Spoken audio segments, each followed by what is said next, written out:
The rain hit Harbor Cafe's windows like static electricity, each drop a small percussion against glass so clean, the weather reflected back double. Inside, the scent of ground coffee and cinnamon hung warm enough to taste. Oak tables lined the narrow space, brass lamps casting pools of amber light across surfaces worn smooth by a decade of elbows and open laptops. The espresso machine hissed its steady rhythm, a small train leaving an honest station. Marcus Hayes wiped down the steam wand with the kind of attention most people reserved for surgical instruments. 40 minutes until close. The towel moved in careful circles, removing milk residue the way he'd been taught thoroughly without drama. His shoulders carried the particular fatigue of a man who'd already worked 8 hours before clocking in here, the kind of tired that settles into bone but doesn't complain. Behind the counter, the clock read 6:42 p.m. Dylan sat at the corner table, math worksheet spread before him like a treaty requiring translation. 8 years old, brown hair falling across his forehead, pencil gripped too tight. The boy had Marcus's jaw, that stubborn angle that suggested he'd inherited more than bone structure. He'd gotten the tendency to shoulder things alone. The door exploded inward. Not opened. Exploded. A woman launched through the entrance as if the street itself had rejected her rain-slick coat, swinging hair escaping what had probably been a professional knot 2 blocks ago. Her eyes swept the cafe with the speed of someone calculating exits, entrances, and the structural integrity of cover. Mascara tracked faint lines down her cheeks. Outside, umbrellas tilted like black satellites hunting for signal. 15 photographers, minimum lenses aimed at the glass like weapons waiting for the right angle. Marcus's hand stilled on the steam wand. Dylan's pencil stopped mid-equation. The woman's gaze locked onto Marcus with the desperation of someone who'd run out of better options 3 minutes ago. Her breathing came shallow, controlled, the way people breathe when panic isn't allowed. Her voice cut through the cafe's warm hum. "Please, pretend you love me for 10 minutes. The words landed with such specific gravity that Marcus found himself cataloging details he hadn't meant to notice. Designer coat, but the hem was torn. Shoes that cost more than his monthly rent, but one heel wobbled. Manicured hands, but the left thumbnail was chewed raw. This was someone who knew how to armor herself and had just discovered the plates didn't cover everything. Marcus set the towel down with deliberate calm. 10 minutes. That's oddly specific. The woman flicked her gaze toward the window where the pack of photographers pressed closer, umbrellas jostling for position. "Because I only need 10 for the wolves to get bored, and because I don't make a habit of lying longer than necessary." From the corner, Dylan's voice piped up with the kind of clarity only children possess. "Dad, are we in trouble?" Marcus gave his son the smile he'd perfected over 2 years of single fatherhood, steady enough to hold a kite in a storm, light enough not to add weight to worry.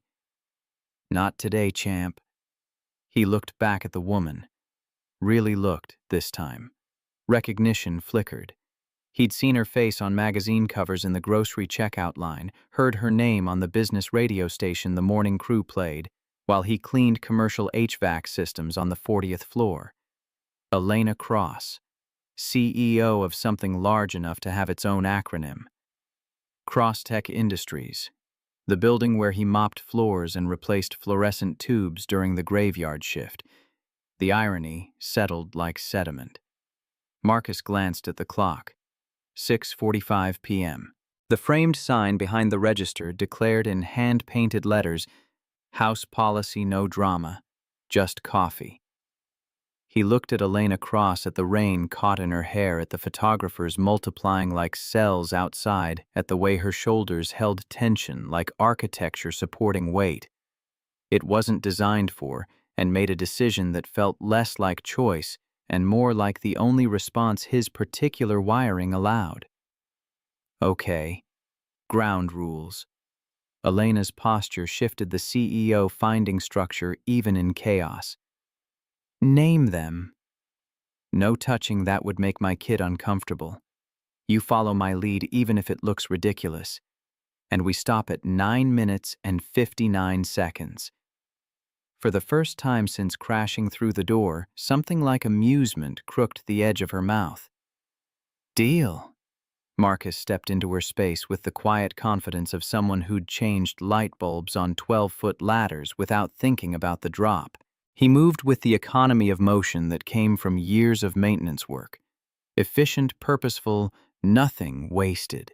He walked Elena toward the front window where the flashes could get a generous frame, each step choreographed by instinct rather than plan.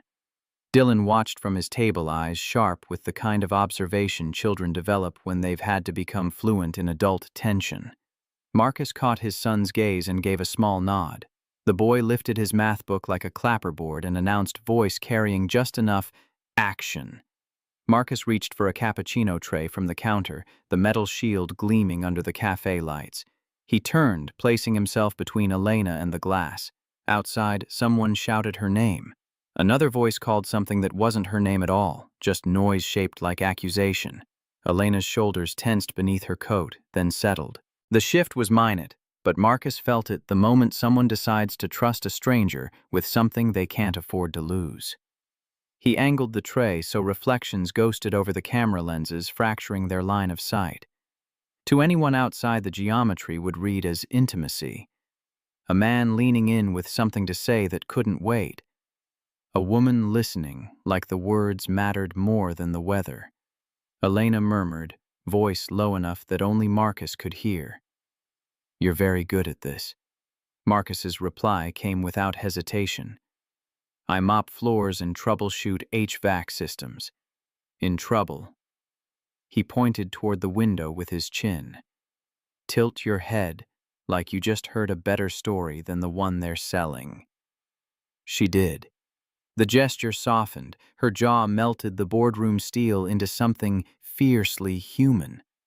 The cameras outside went wild, shutters clicking like insects, desperate for light. Marcus lifted a cup he'd poured earlier, heart-shaped foam still perfect, despite the chaos, and pressed it into her hand.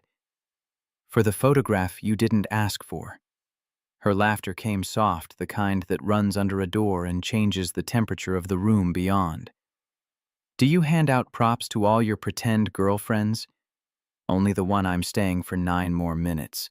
Elena almost spilled the foam heart. From the corner, Dylan called out with the precision of a stage manager who'd studied the script, "He's at the door!" Marcus glanced.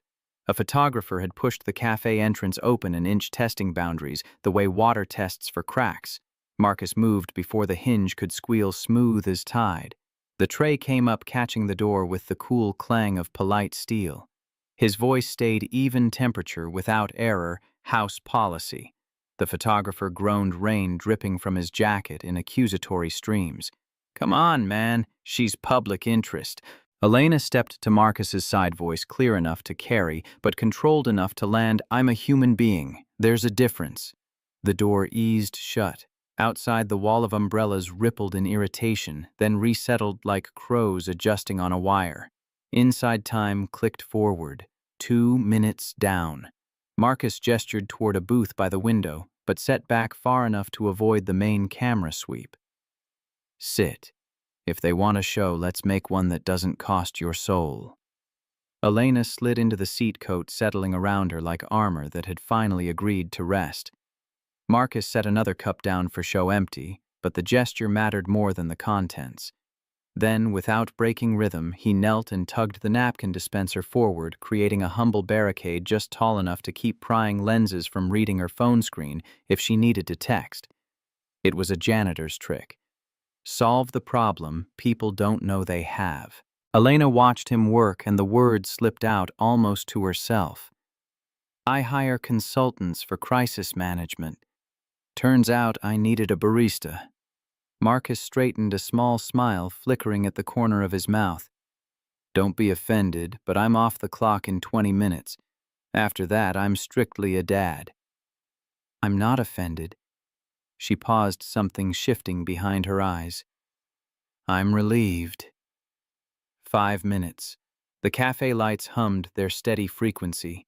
The rain grew thoughtful, transitioning from assault to accompaniment. Marcus could feel the room calibrating around them. Regulars pretended not to stare. A pair of college kids whispered behind laptop screens. The owner, Mrs. Patterson's 67 gray bun hands that had poured 10,000 cups without complaint, polished the same glass for an unnecessary length of time. Elena took a careful sip, then set the cup down as if it were a fragile truth. They called me reckless on cable this morning. The lie was more elegant than the correction will ever be. Marcus leaned against the booth across from her, maintaining easy distance. There's a trick to lies. They burn quick and bright. Truth isn't much for fireworks. It just stays. That's supposed to comfort me. No, Marcus said, small smile returning. It's supposed to anchor you. She looked at him then. Really looked. Light skimmed his face, catching the clean stubble, the dimple that appeared only when he wasn't performing for anyone. He didn't have predator's eyes or savior's posture. He had the stance of someone who'd learned to ask a mess what it wanted to become, then helped it get there. Dylan padded over in sneakers that squeaked against the floor, each step announcing his approach. Time check, he announced with the gravity of someone managing nuclear codes. We're at 7 minutes.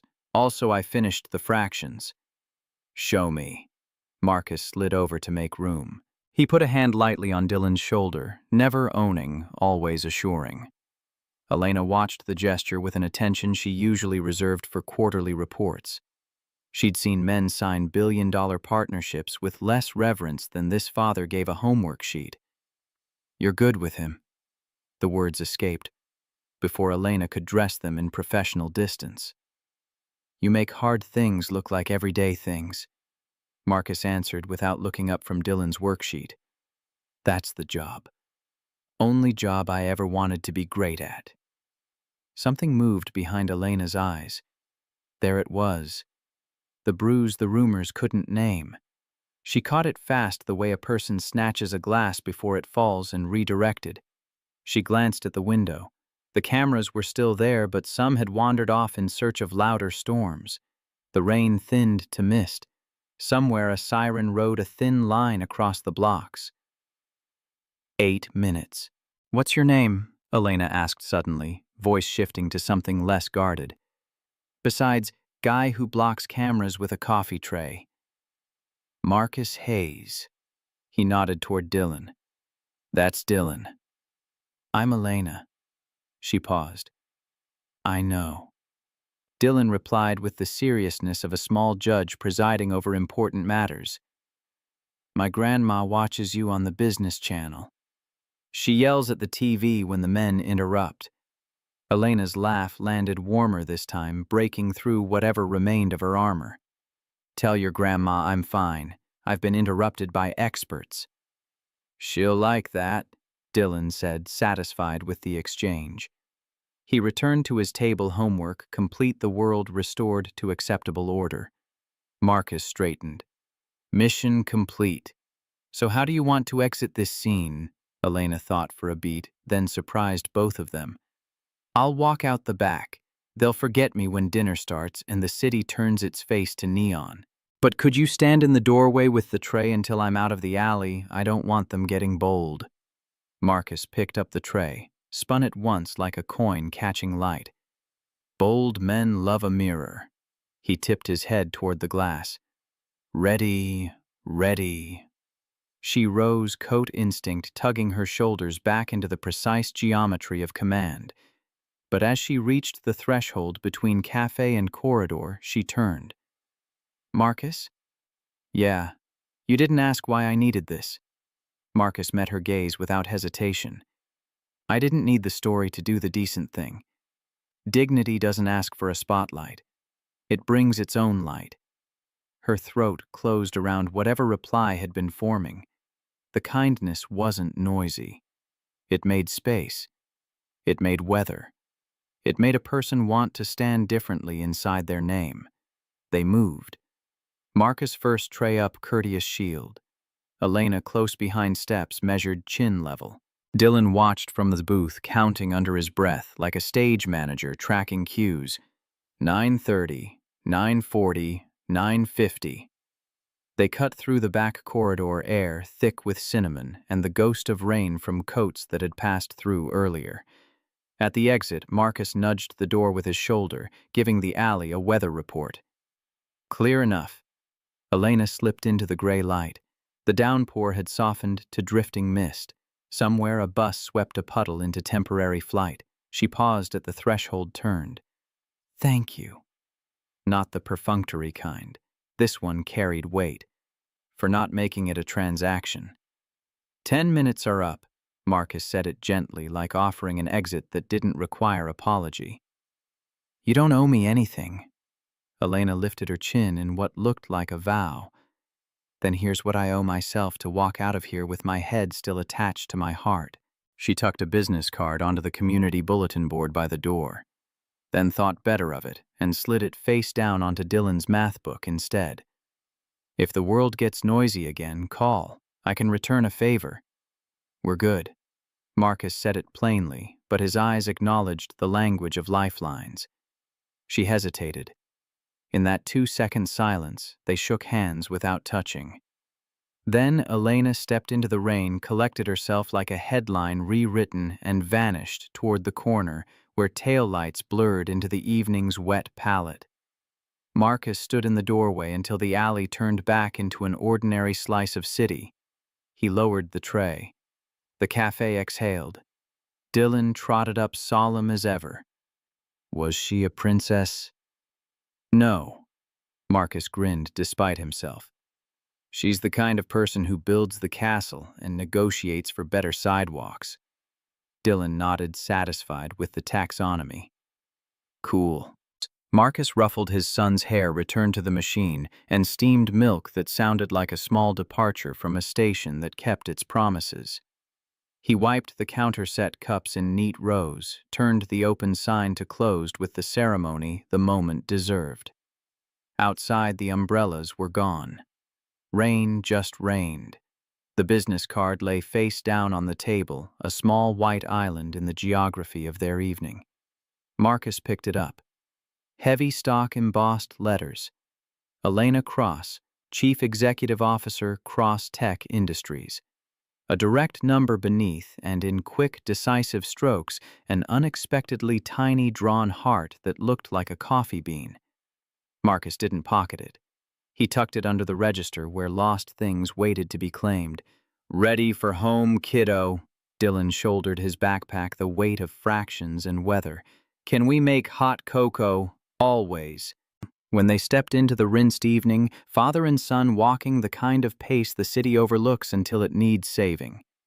The storm light shifted to amber. Somewhere downtown, a newsroom slotted a headline. In the photo that would run a coffee tray glinted like a makeshift shield. Tomorrow morning, in a glass tower with a skyline view, Elena Cross would push through the lobby and discover that her 10-minute boyfriend mopped the floors of her empire, and neither of them would pretend it meant nothing. The executive suite on the 42nd floor of Crosstech Tower wore morning light like expensive tailoring. Floor-to-ceiling windows framed Portland in clean geometric slices, Bridges River, the West Hills rising green, even in November.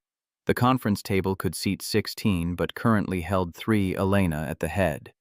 Rachel Kim at her right hand with a tablet glowing and one empty chair waiting for variables. Rachel tapped her pen once against the glass surface, the soft click echoing with the authority of a gavel. Morning sun climbed the skyline beyond them, painting everything in angles that looked composed, as if the city had ironed its shirt for the meeting. Elena stood at the head of the table with stillness that suggested she knew exactly how to quiet a room without raising her voice. On the screen behind her, a presentation deck waited 3 slides, no theatrics. Across the table, 2 board members attended via video conference, a legal associate flipped through bound documents, and the empty chair held the space reserved for outcomes not yet determined. Agenda, Rachel said, voice carrying the efficiency of someone who'd learned to make syllables count. Stabilize optics ahead of the quarterly meeting. Decide on narrative we can live with. Choose the hard way now or the impossible way later. Elena exhaled through her nose. Hard way. Always.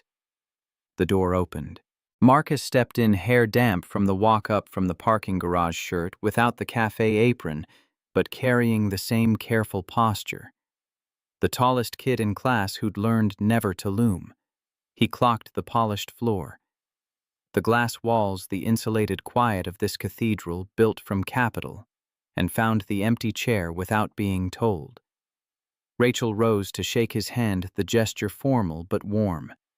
Mr. Hayes, thank you for coming on short notice. Marcus nodded once. I come cheap, but I don't come careless. Elena's mouth twitched. Rachel's eyes warmed a fraction. They could work with that. Rachel clicked the remote. The slide shifted to a collage of headlines, some false, some lazy, all loud. Our analysts say the market isn't panicking, but the chatter is corrosive. You know the rules of the modern game. If we don't tell the story, someone sells us theirs. Elena folded her hands. A silver ring, unadorned and stern, caught the light. I want a story without varnish. One that says I'm not auditioning for sainthood, I'm leading a company on time above board. Marcus glanced at the window where the city's angles stacked like truths you could stand on. So, why am I here? Rachel looked to Elena. Elena didn't flinch. Because yesterday in a room that smelled like cinnamon and rain, you helped me keep my head attached to my heart. And because the photos are out there now. I didn't plan the rumor, but I can steer the narrative. For 3 weeks, we appear as a couple at a handful of public events. We act like we're dating. We act like human beings. No lies about who you are. No charade that steps on your dignity. Marcus listened the way a father listens when weather is thinking about changing lanes. Why 3 weeks? Because that carries us through the shareholder meeting, Rachel answered, voice steady. Because it's honest to the arc of news cycles.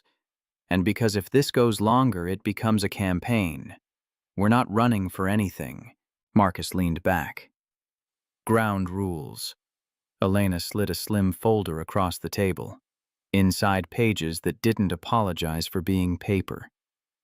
We drafted terms, no expensive gifts, no physical contact beyond what we mutually agree to in the moment. Never in front of Dylan without his comfort. No intrusion into your private life. I will not use you as a prop.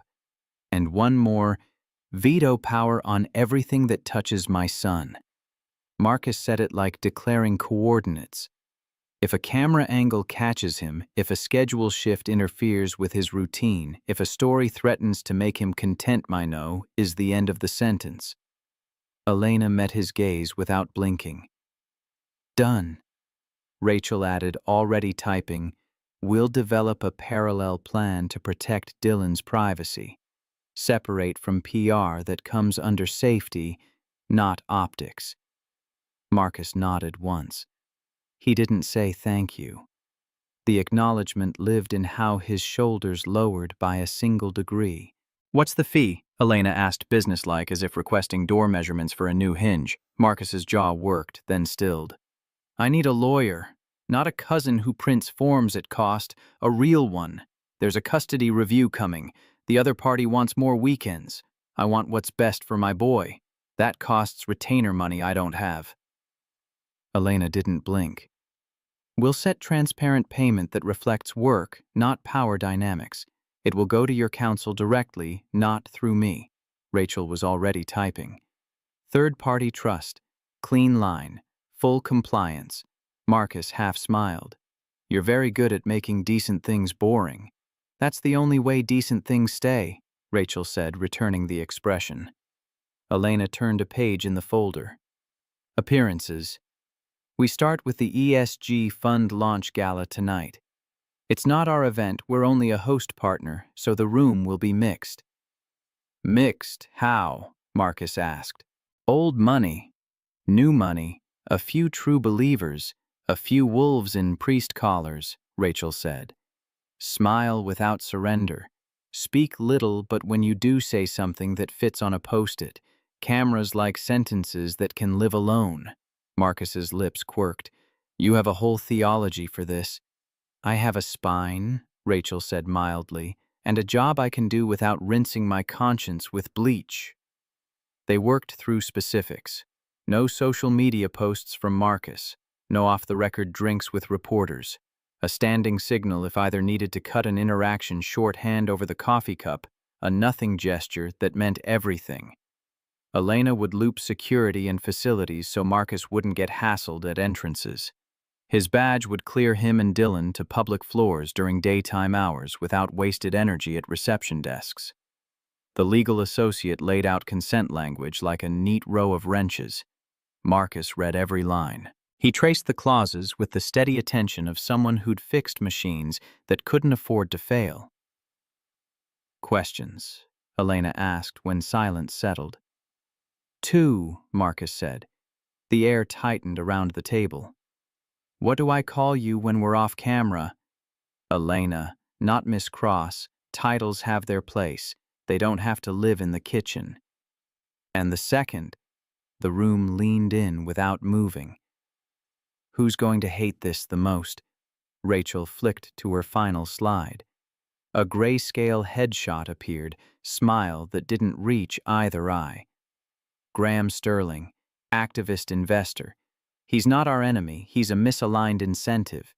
He believes your work ethic is smokescreen for soft edges, and he's betting he can pressure you out if he makes enough noise. Our job isn't to fight him in public, it's to show our homework and let the numbers carry their own megaphone.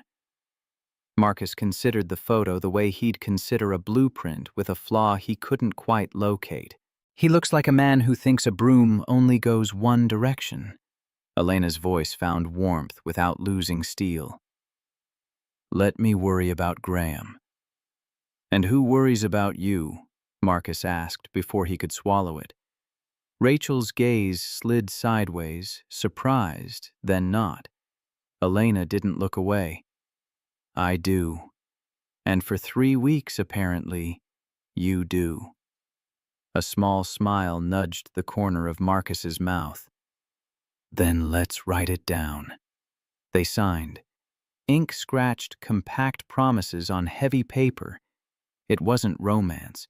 It was respect bound in clauses that protected the softest things either of them owned. Time with a child, time with a company, built bolt by bolt. When they finished, Elena capped the pen like closing a door softly. After hours, we'll meet at the cafe. Not for cameras to rehearse exits and entrances so we don't step on each other's toes tonight. If you can drink coffee at this hour, Marcus said. I can drink an apology if it's warm, she returned. Rachel gathered papers. I'll circulate badges and briefing notes. I want both of you to pick a single sentence you can say if cornered something that won't feed the beast. She stood. Mine is, we're focusing on the work. Not original as a doorknob, but it opens rooms. Marcus thought a moment. How about, we keep our promises where the cameras aren't? Rachel paused, nodded. That's clean. Elena tilted her head eyes on Marcus rather than the skyline. And mine, we treat people like they're not disposable. The boardroom felt less like a stage, more like a bench in a quiet station waiting for a train they'd chosen together. They broke. In the elevator, the mirror gave back 3 different wars and 1 new language, how to be simple together in a complicated place. At the lobby, Elena's assistant offered a garment bag and a schedule printed like a hymn. See you at the cafe, Elena said to Marcus, voice low enough to be theirs alone. After the dinner rush. We'll practice. We won't perform. Marcus nodded.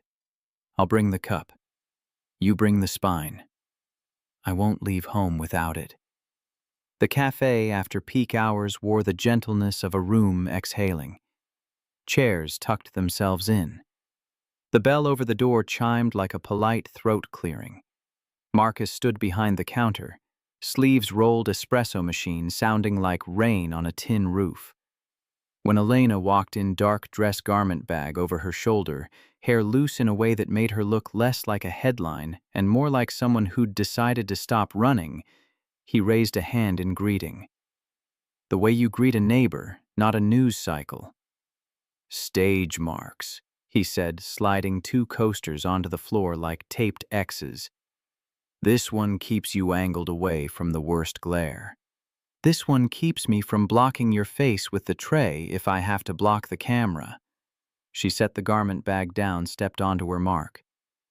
What do we do if someone asks for our origin story? We tell the truth without the obituary, Marcus said. You came in out of the rain. I handed you a cup. We were kind. Elena repeated it softly, testing the grain of the sentence. We were kind. He poured her a small latte. Nothing photogenic. Everything honest. There's another part to my fee. She looked up. You don't say sorry for needing help. You don't weaponize humility to make other people comfortable. Elena's smile tilted. You negotiate like a union and a chaplain had a son. Best I can do, he said. Your term, she said, matching his steadiness, is that you tell me if I cross a line. I'm good at running into burning buildings as long as they're made of paperwork. Sometimes I forget humans can catch. Deal. They shook on it, hands firm. No theater. The bell chimed. Dylan struggled through the door with a backpack the size of bold decision. We are, Marcus said. You're the stage manager. When I say curtain, you check the alley and the front window. Tell me if we're clear. Dylan saluted. Elena crouched to his height. You're the most important person here. He considered this gravely. I accept. They ran the beats once, twice, entrance, pivot, greet, exit, until the choreography felt like decency disguised as habit. At the end, Elena slipped into the restroom with her garment bag and emerged the way a lighthouse does. Not brighter, just more precise. Ready? Marcus asked. Elena looked at them both, father polishing a coffee shield boy with a backpack full of math and courage, and said what felt true. Ready. Dylan peered through the glass, gave a solemn thumbs up. Curtain. They stepped into the evening they'd chosen toward a ballroom where marble waited to test whether people in good shoes could still stand for something. The waterfront hotel lobby gleamed like ambition polished to a mirror shine. Chandeliers scattered light across silk and sharp tuxedos. The ESG Fund launch gala wasn't just an event. It was theater of influence, and Elena Cross walked into it with Marcus Hayes at her side, their pace in step like they'd rehearsed the rhythm without discussing tempo. Marcus's suit was borrowed but fit him like he'd earned it through posture alone. Elena's emerald dress caught light like a blade waiting to be noticed.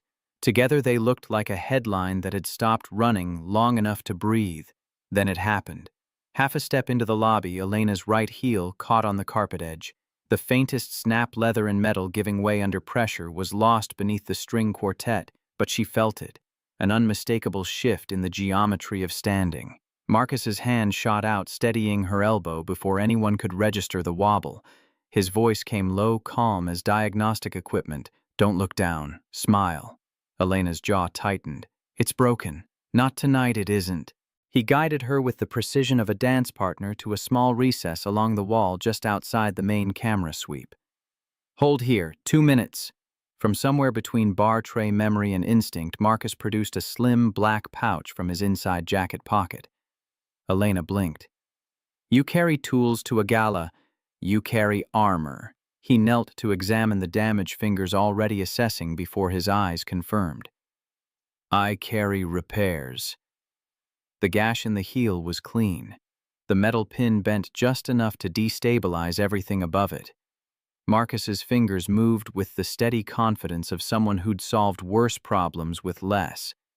He retrieved a safety pin and medical tape from the pouch items that had no business being at a fundraiser, but made perfect sense in the hands of someone who understood that preparedness wasn't paranoia, just professional courtesy toward chaos. He glanced up. Don't ask why I have this. Some things about maintenance engineers are classified exactly. Marcus secured the heel in quick, practiced movements, the kind of efficiency that came from fixing things that mattered under time pressure. Value isn't about price tags. It's about whether it holds when it matters. She looked down at him, not as the CEO surveying a problem to be delegated, but as a woman seeing someone who refused to let her falter in a room designed to measure stumbles. Marcus rose smoothly, offered his arm with the quiet certainty of someone who'd just rewritten the script. Walk like you own the building, not just the stock. She did. The repaired heel clicked against marble as if nothing had happened. Cameras caught the shimmer of her gown, the unshaken poise, and the man beside her who looked like he belonged there simply because he'd decided not to be small. Near the entrance to the ballroom, a familiar smirk waited. Graham's sterling tuxedo sharp enough to draw blood. He stepped forward just as Elena reached the top of the stairs, positioning himself like a toll booth on a road that should have been free. Evening, Elena. Voice laced with mock courtesy, the kind that pretended civility while sharpening knives. I almost didn't recognize you with help. Marcus didn't break stride. Careful. You almost sound impressed. Graham's eyes narrowed, but Elena's smile was flawless, the kind forged in boardrooms where showing teeth meant different things to different predators. Graham, I hope you'll enjoy the speeches tonight. I hear integrity is making a rare appearance. A flash from a nearby camera froze the moment. Her poised him bristling Marcus at her side like quiet punctuation that made the sentence land. Inside, the gala swelled with chatter. Waiters glided by with champagne balanced on trays that caught light like liquid gold. Marcus kept a soft buffer between Elena and the crowd, intercepting overzealous handshakes with the diplomatic grace of someone who understood that protection didn't always look like confrontation. They stopped at a circle of investors discussing sustainable building practices. Elena engaged precise and warm, the combination that had built her reputation before the rumors tried to burn it down, while Marcus stood just behind her shoulder. Present, but not intrusive. There if needed, invisible if not. One of the older investors eyed Marcus with the assessment of someone used to measuring worth by resume. And what's your area of expertise? Marcus didn't flinch. Maintenance. I make sure things built to last actually last. The man chuckled, the sound carrying genuine appreciation. You'd be surprised how rare that is in our world. I'm learning, Marcus said, his gaze drifting back to Elena, that it's rare everywhere. Elena caught the line. Her lips curved. She excused herself from the circle, motioning for Marcus to follow. That was good, she murmured as they moved toward the perimeter. I wasn't performing, Marcus replied. I was telling the truth.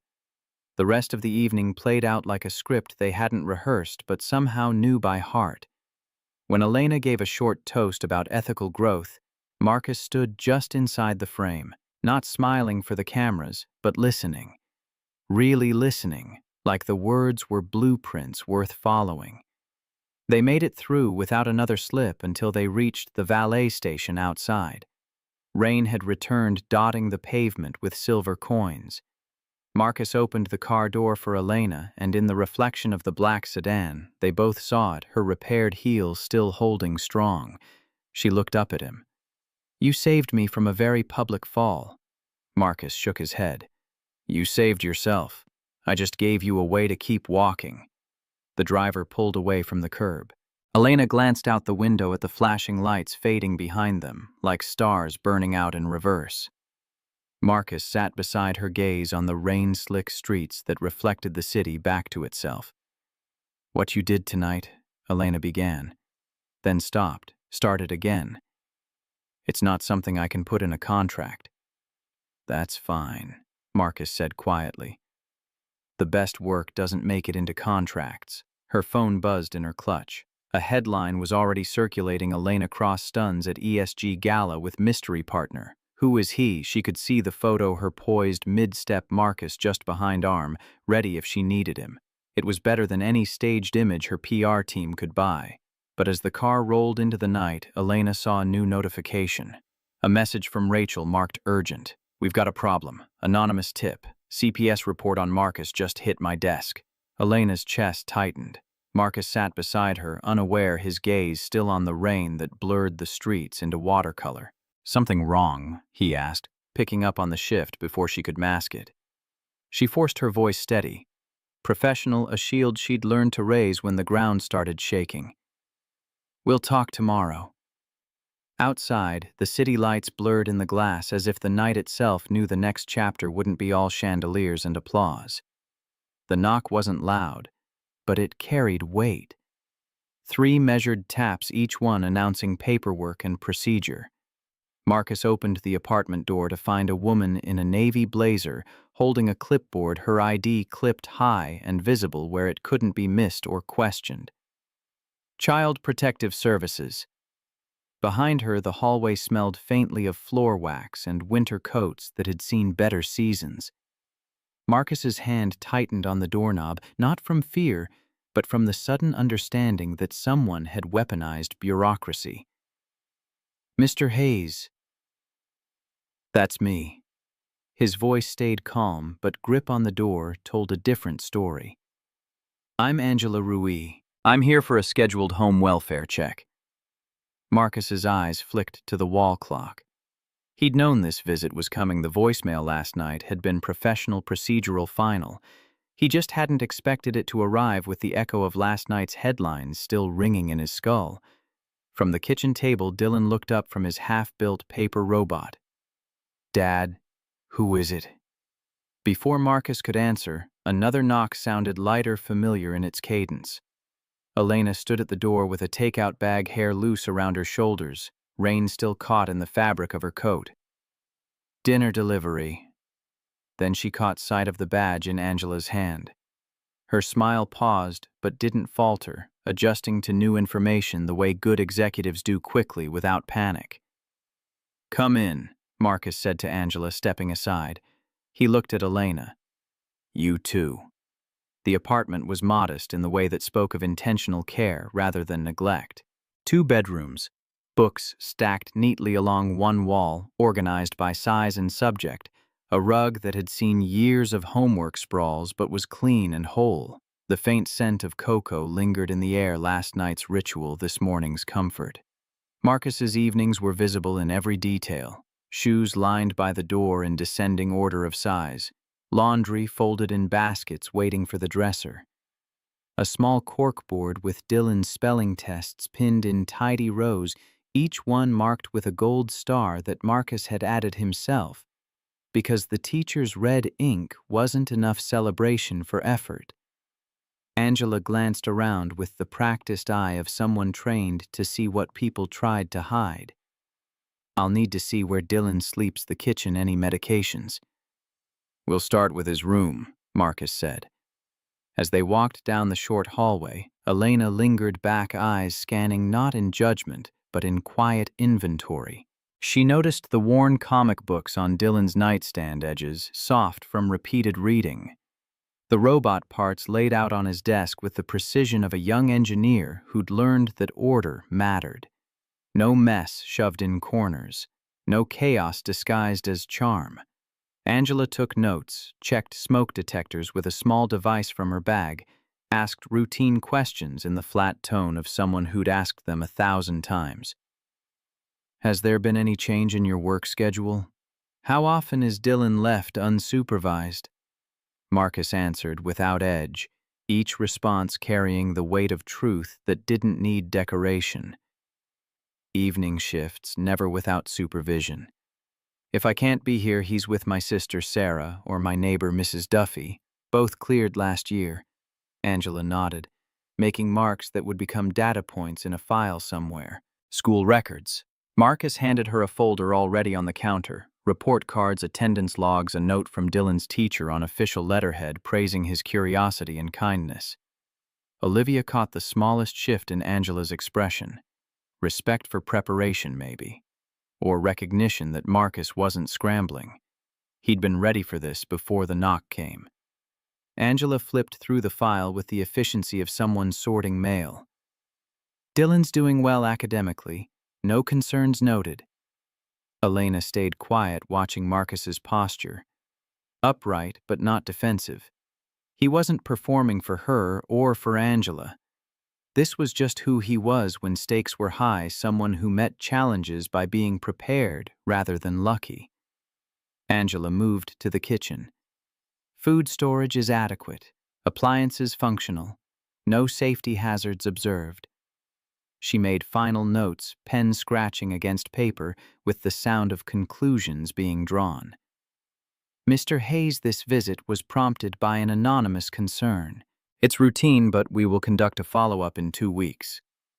Marcus didn't ask who filed the report. He didn't need to. The timing told him everything about motive, even if it said nothing about identity. You'll find the same thing then, he said evenly. Angela gathered her clipboard, tucked her pen away with the finality of someone closing a chapter. She turned to Dylan, who'd been watching from the kitchen table with the wide-eyed attention of someone learning that the world had more rules than he'd previously understood. You have a good dad, kid. Dylan grinned, the expression breaking through the tension like sun through storm clouds. I know. When the door closed behind her, the apartment felt smaller, the quiet heavier. Marcus stood for a moment, just breathing, then looked at Elena. You didn't have to see that. I'm glad I did. He exhaled, leaning against the counter like it was the only thing keeping gravity in check. Some people hear CPS and think it means I'm failing. It doesn't. It means the system checks when someone whispers in the dark. Elena set the takeout bag down with deliberate care. Then let me be clear. I don't think you're failing. I think someone is trying to weaponize procedure against you. Marcus's jaw tightened, the muscle working beneath skin. Yeah, and they're dragging my kid into it. Not if I can help it. He shook his head, but it wasn't refusal, more like disbelief that someone with her resources would spend them on his problems. Elena, no. Listen. She cut in, voice steady as a plumb line.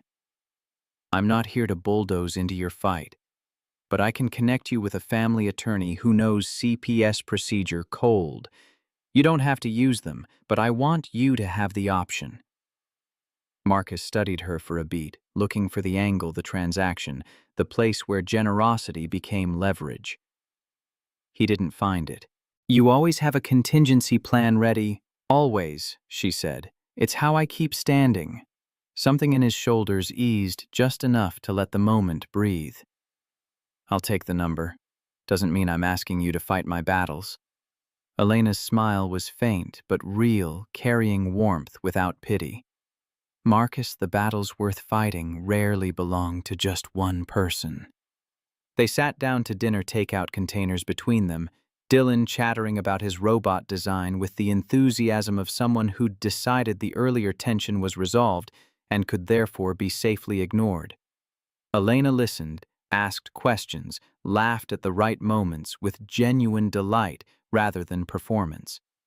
Marcus caught her watching Dylan with the kind of focus she usually reserved for negotiations that would make or break quarters. Not studying, seeing. When Dylan went to wash up for bed, Marcus leaned back in his chair. You know you walked in here tonight right as they showed up. Timing's a skill, Elena said. Or fate. Elena didn't answer that. Instead, she said, voice quiet enough to be a confession. 2 weeks until the follow-up. That's enough time to make sure whoever's behind this realizes they can't scare you out of being his father.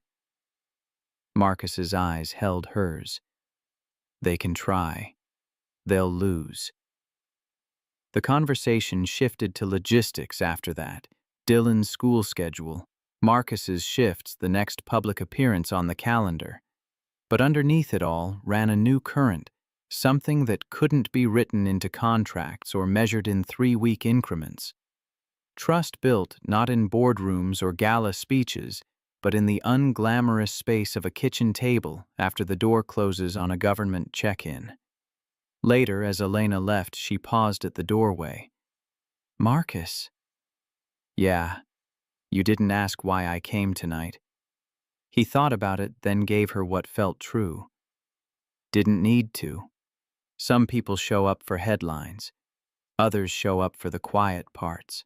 Elena's lips curved, but her eyes softened in a way that made the smile mean more. "Good night, Marcus." When the door shut, Marcus looked at the neat row of papers still on the counter. Dylan's homework, Angela's business card, the schedule for next week. The visit hadn't shaken him, but it had reminded him that the world had teeth and that some people would stand beside you when it decided to bite. In another part of the city, Rachel Kim closed her laptop with a sharp snap. On her screen, an internal email thread scrolled into memory, one that traced the CPS tip to a name she knew all too well. An assistant on Graham Sterling's payroll routed through enough proxies to suggest guilt without quite proving conspiracy. She reached for her phone. Tomorrow there would be calls to make, and this time she wouldn't be polite. The morning light through Rachel's office window cut sharp angles across her desk. She'd been awake since 4, tracing digital breadcrumbs through proxy servers and burner accounts, following the kind of trail people left when they thought themselves clever rather than careful. The private investigator she'd hired, a former FBI analyst who charged by the insight rather than the hour, had delivered results at 2 a.m. with the subject line, "Found your rat." Elena arrived at 7, coffee in hand, face showing the particular exhaustion of someone who'd spent the night running scenarios instead of sleeping. "Tell me you have something." Rachel turned her laptop around. Email thread.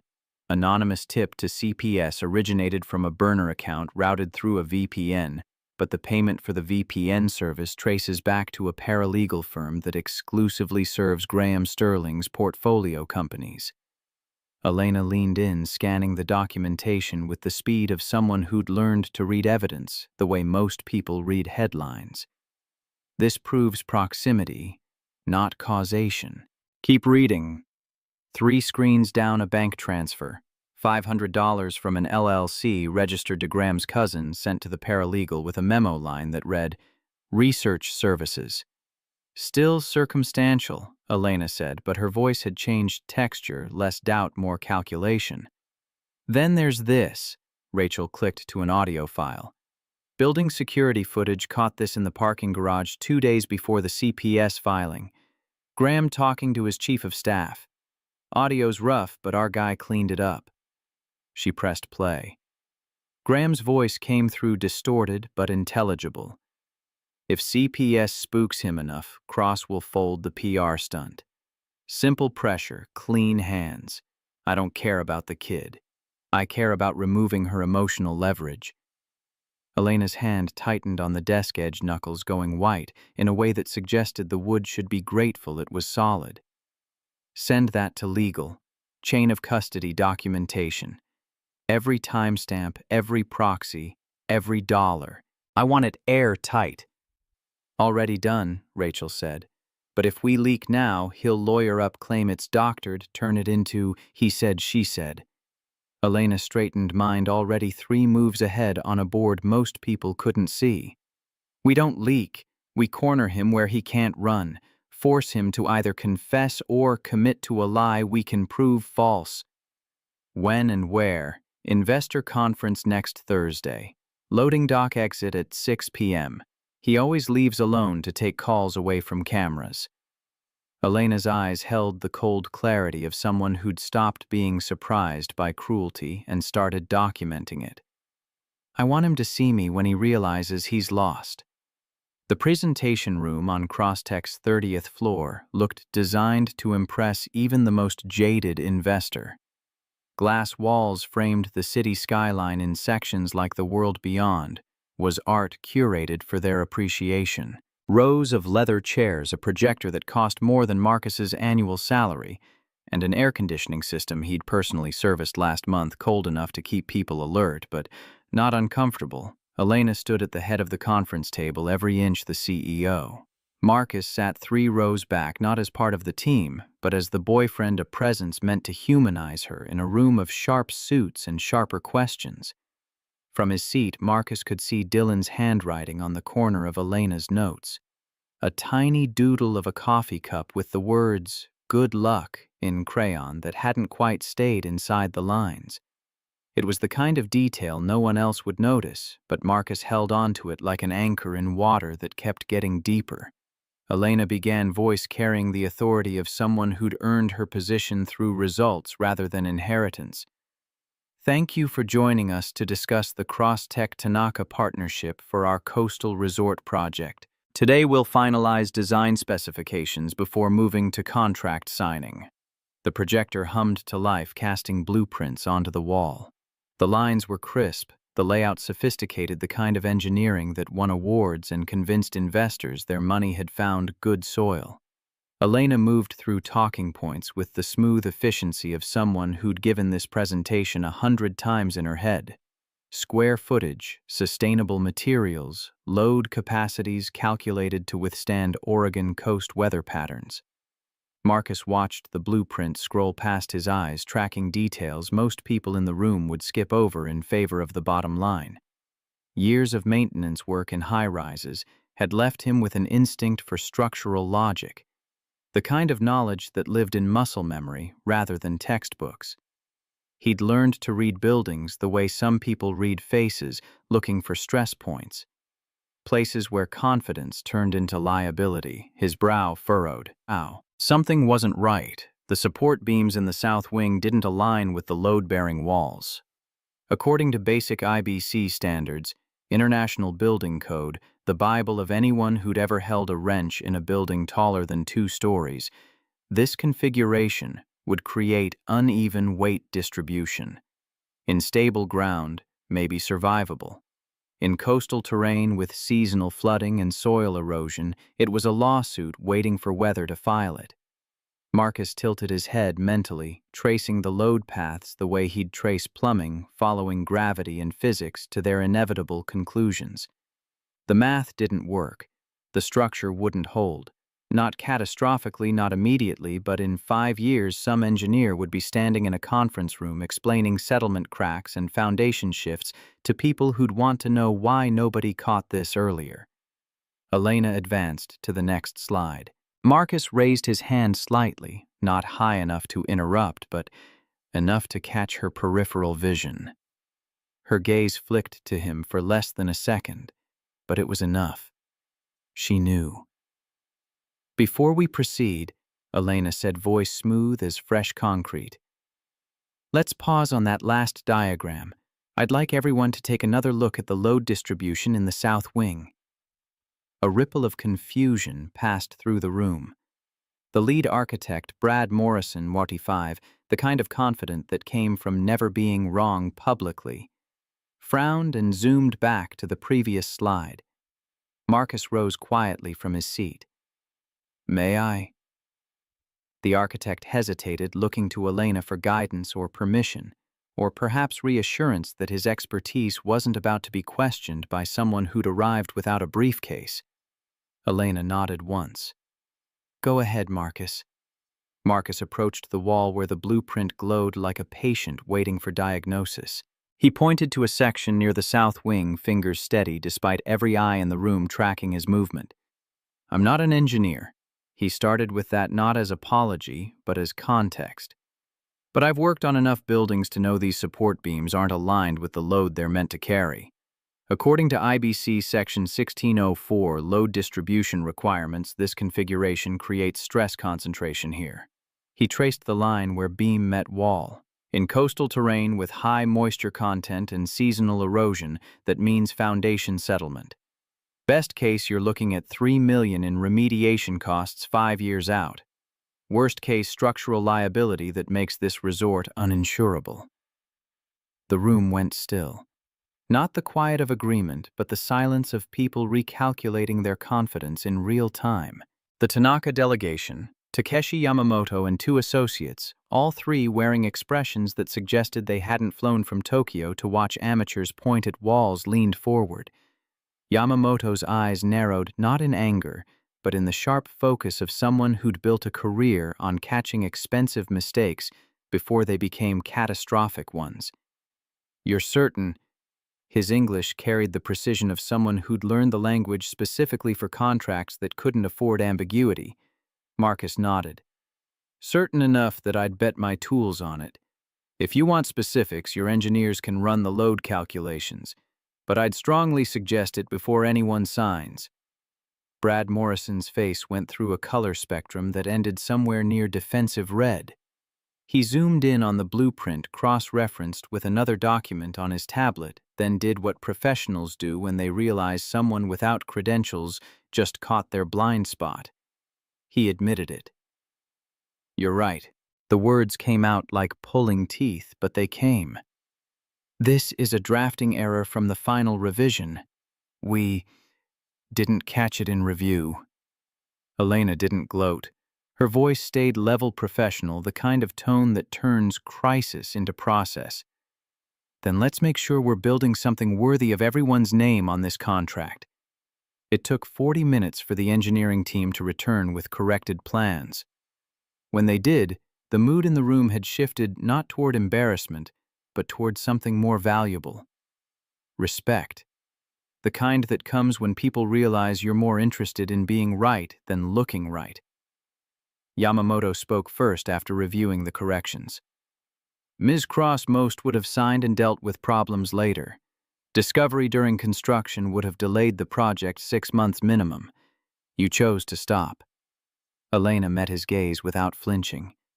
"Integrity costs less when you pay up front." The Tanaka delegate smiled faintly, the expression carrying warmth that numbers alone couldn't buy. "And you have good eyes in your corner." Marcus returned to his seat without ceremony, but Elena's glance followed him. It wasn't gratitude exactly. It was something deeper recognition that he'd just proven the point she'd been trying to make for weeks. That value didn't live in diplomas or corner offices. It lived in people who knew how to look at problems and see solutions instead of political angles. When the meeting ended, delegates shook hands with the kind of enthusiasm that came from dodging bullets they hadn't seen coming. No one mentioned the delay. If anything, the signed agreement carried more weight now forged through testing rather than assumed on faith. But the quiet victory didn't survive the elevator ride down. Rachel waited in the lobby, phone in hand, face carrying the particular tension of someone holding bad news with both hands. "Elena, we have a problem." Elena and Marcus stepped aside, letting the crowd flow past them toward lunch and afternoon appointments. Graham's people just pushed a story to 2 blogs, Financial Watchdog and Investor Insight. Rachel held up her phone. The headline glowed accusatory, even on the small screen. "Crosstech CEO relies on Janitor for 100 OD decision board at risk." The article was a masterclass in weaponized truth. It didn't lie. It just arranged facts like puzzle pieces to form a picture that resembled reality, the way a funhouse mirror resembles a window. Marcus Hayes, maintenance worker with no engineering degree, interrupted critical meeting. Investor sources question judgment. CEO appears to be leading with emotion rather than expertise. Marcus exhaled slowly.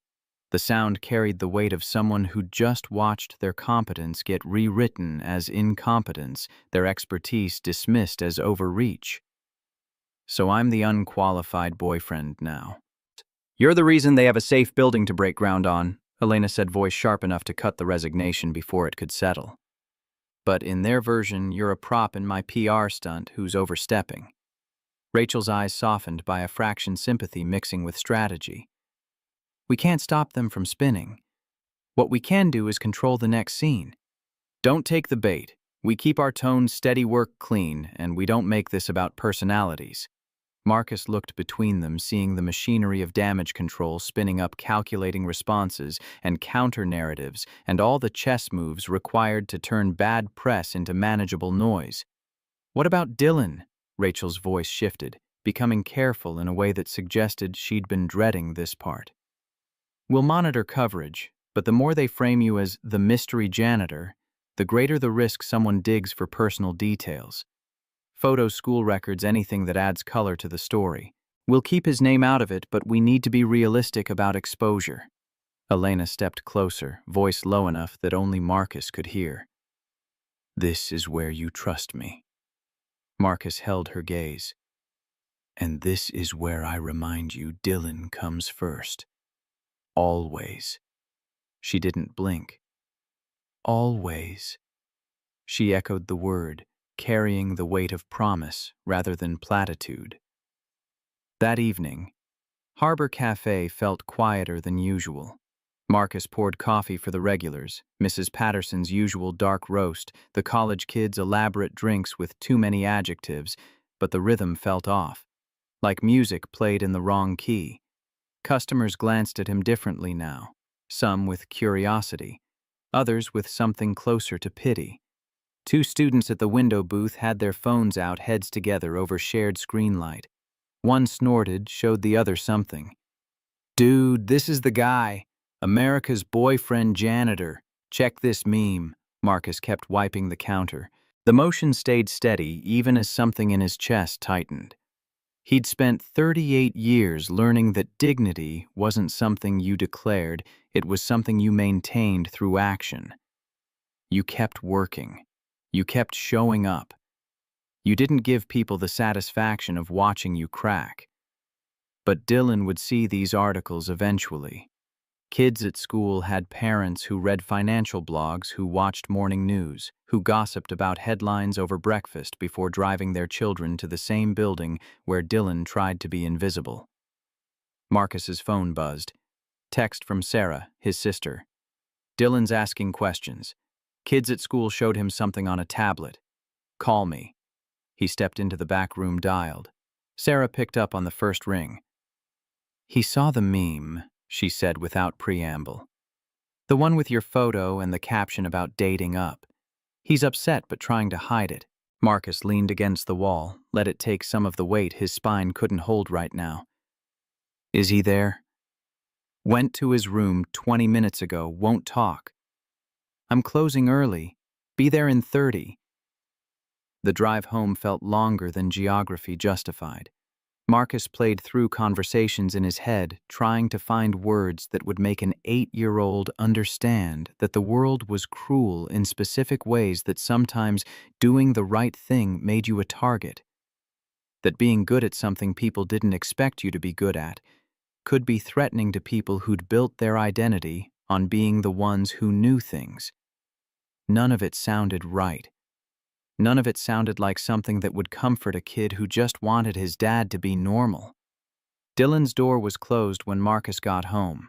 Not locked, they'd agreed locks were for privacy, not barricades, but closed in a way that communicated boundaries. Marcus knocked twice, soft. Yeah? It's me, Bud. Can I come in? Silence then. Okay. Dylan sat on his bed, robot parts scattered across the comforter. He wasn't working on them, just sitting there staring at pieces that used to make sense. Marcus sat down beside him, careful not to crowd. Sarah said you had a tough day. Dylan's jaw worked, trying to hold something back. Then it came out all at once, the way pain does when pressure finally exceeds containment. Are you embarrassed about me? The question hit like a punch Marcus hadn't seen coming. What? No. Where's that coming from? I heard you and Elena. You don't want me on TV. Like you're hiding me. Dylan's voice cracked on the last word, 8 years old, trying to sound tough and failing beautifully. Marcus's chest felt like someone had reached in and squeezed. Con, no. Listen to me. He turned so they were eye to eye, no hiding from this. I'm protecting you, not hiding you. Those are different things. Do you understand? Dylan shook his head. Tears were coming now, the kind kids try to hold back because crying feels like losing. The people with cameras, the ones writing stories, they don't care if you're a kid who likes robots and math. They just want pictures they can sell. I don't want you on TV because you deserve to be a kid without strangers thinking they know you. That's not shame. That's love.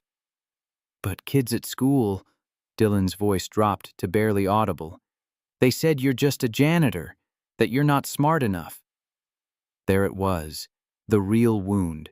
Not the cameras or the articles, but the way other children had learned to weaponize class differences before they could spell the word privilege. Marcus took a breath. I'm not as smart as some people. Not in the ways they measure smart. But I know how to fix things they can't. I know how to look at a building and see what's wrong before it falls down. That's smart too. Different smart. And the people who matter know that. Do I matter? You're the only one who matters. Dylan leaned into him then the way he used to when he was smaller and the world made sense in simpler shapes. Marcus wrapped his arm around his son's shoulders and let the kid cry it out. No fixing this with words. Just presence. Just staying. After a while, Dylan pulled back, wiped his face with his sleeve. Can I stay at Grandma's tonight? It felt like rejection, even though Marcus knew it wasn't. Just a kid needing space to process information that shouldn't have been his to carry. Yeah, buddy, I'll call her. When Dylan packed his overnight bag carefully, methodically, the way Marcus had taught him to fold clothes so they didn't wrinkle, something shifted in Marcus's understanding of what this arrangement with Elena was costing. Not money, not time, but the one thing he couldn't afford to lose his son's trust that the world was safe enough to navigate.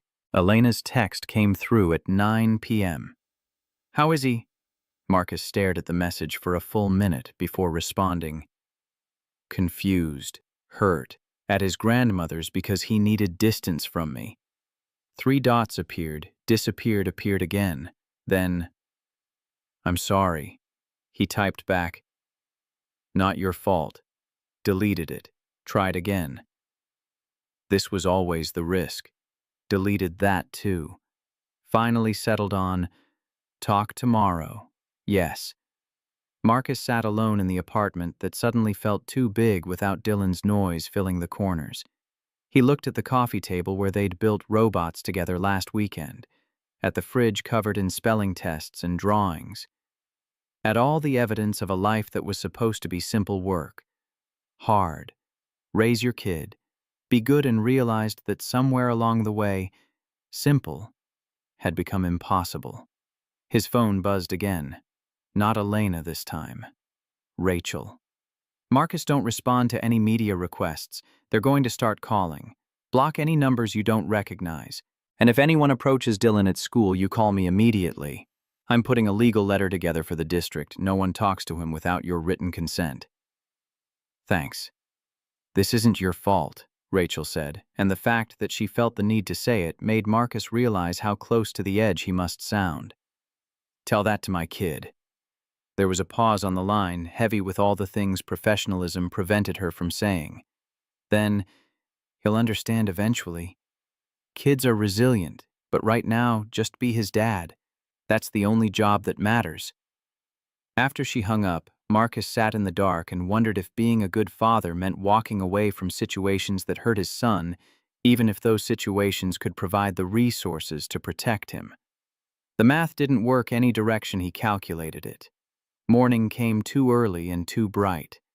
Marcus called in to take a personal day from Crosstech, his first in 2 years, and drove to his mother's house to pick up Dylan. The kid was quieter than usual but agreed to spend Saturday at the Science Museum. Just the 2 of them. No phones except for emergencies.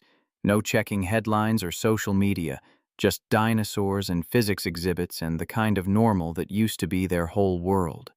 At the How Things Work exhibit, Dylan stopped in front of a suspension bridge model. How come it doesn't fall? Marcus knelt beside him, pointing out the cables and towers. Weight distribution. No single point has to be strong enough to hold everything. The load gets shared. Each part just has to do its job in the right place. Dylan studied the model with the concentration of someone looking for metaphors he could apply to problems that weren't about bridges. So being strong isn't about being the biggest. Being strong is about knowing where you're needed and showing up there. They moved through the museum, slowly stopping at exhibits that caught Dylan's interest. In the cafeteria over sandwiches that cost too much and tasted like cardboard blessed by corporate catering, Dylan finally asked the question Marcus had been waiting for. "Do you like Elena? For real?" Marcus set his sandwich down. Honest questions deserved honest answers, even when honesty was complicated. "I respect her. She's been good to us. She's trying to help. But do you like her? Not because of the deal." "I don't know yet, bud." Marcus met his son's eyes. "Maybe. Is that okay?" Dylan considered this with the gravity of someone making decisions that would reshape family geometry. "It's okay, but I don't want her to go away and then you be sad." "That's fair." They spent the rest of Saturday together, museum, then home for dinner, then a movie. Neither of them paid much attention to, because the company mattered more than the plot. When Dylan fell asleep on the couch halfway through, Marcus carried him to bed the way he used to when the kid was smaller before school and growth spurts had made him almost too big for carrying. Marcus stood in the doorway watching his son sleep and felt the full weight of every decision he'd made in the last 2 weeks settle onto his shoulders like snow that might become avalanche if he moved wrong. Sunday morning, Mrs. Duffy from next door called. Her heating system had given up making warmth in favor of making noise. Marcus and Dylan spent 3 hours in her basement, Marcus showing Dylan how to diagnose furnace problems, teaching him to listen to the machine's complaints and translate them into solutions. When they finished, Mrs. Duffy made them lunch sandwiches that actually tasted like someone cared about ingredients and told Dylan what she'd probably been saving to tell him all morning.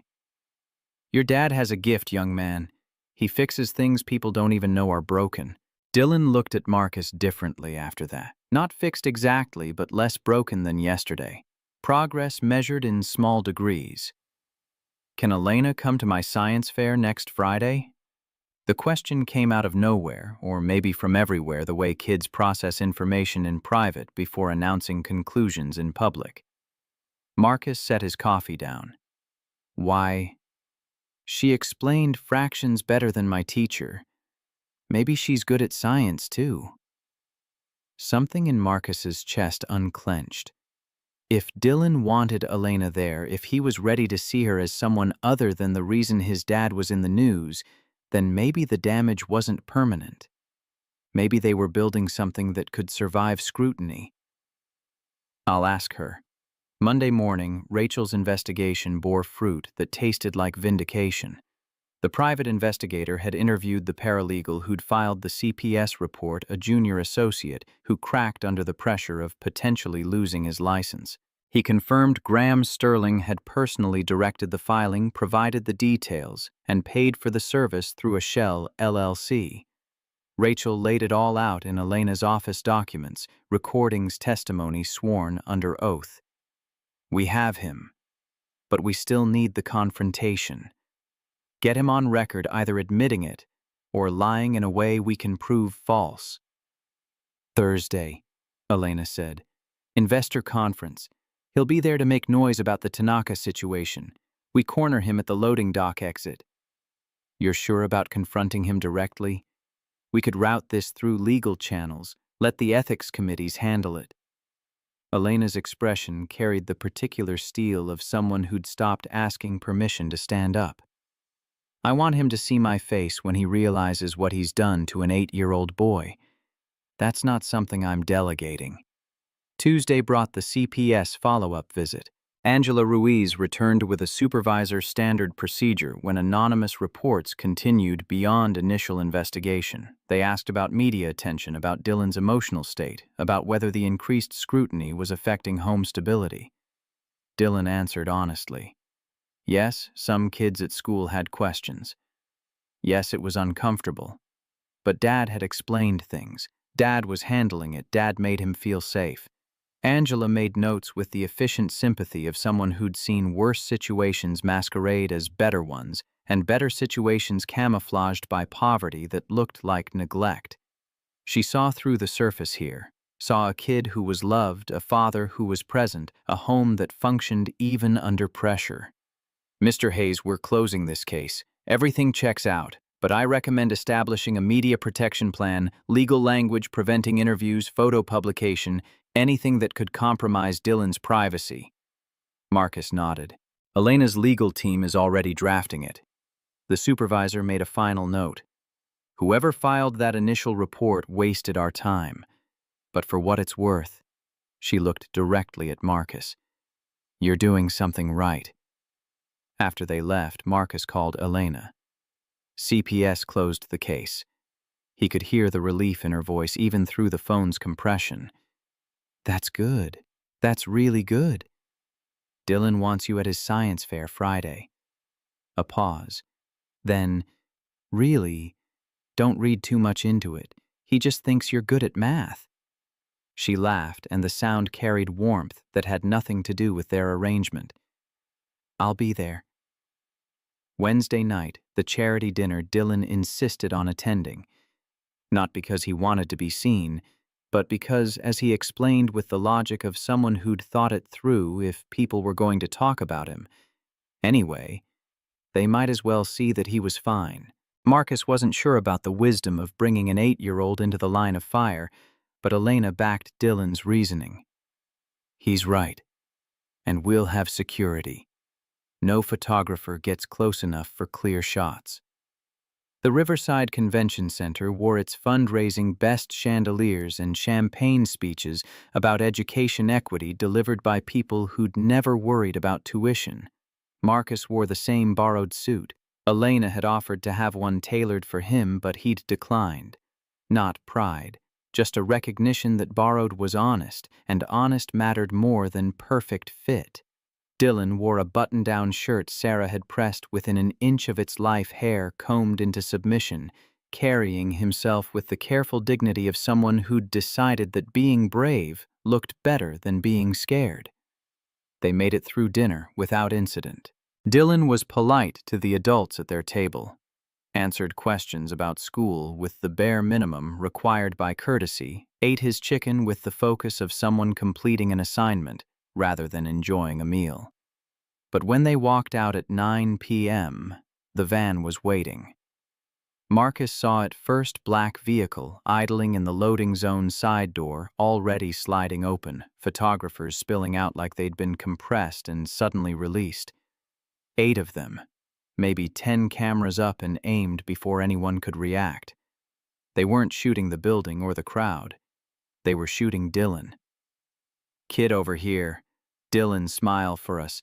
Hey, buddy, how do you like having a rich stepmom? Marcus moved on, instinct wrapping his jacket around Dylan's head, creating a hood that blocked faces and made the kid invisible. But the photographers pressed closer, sensing weakness, smelling the story in Dylan's wide eyes and the way his small hand gripped Marcus's sleeve. Elena stepped in front of them. Both arms spread like she was physically blocking traffic. Her voice cut through the shouting, with the authority of someone who'd spent a decade making boardrooms go quiet. He's 8 years old. This isn't your story. One photographer, younger than the others, hungry in the way that suggested he hadn't learned boundaries yet pushed forward. Public sidewalk lady, First Amendment. He's a minor. If one photo of his face appears anywhere, I will personally sue every outlet that runs it. And unlike you, I have lawyers who don't sleep. You can't try me. Rachel appeared from somewhere, phone already at her ear, calling hotel security. Behind her, a man in a suit that screamed ACLU attorney materialized with the timing of someone who'd been briefed to wait for exactly this scenario.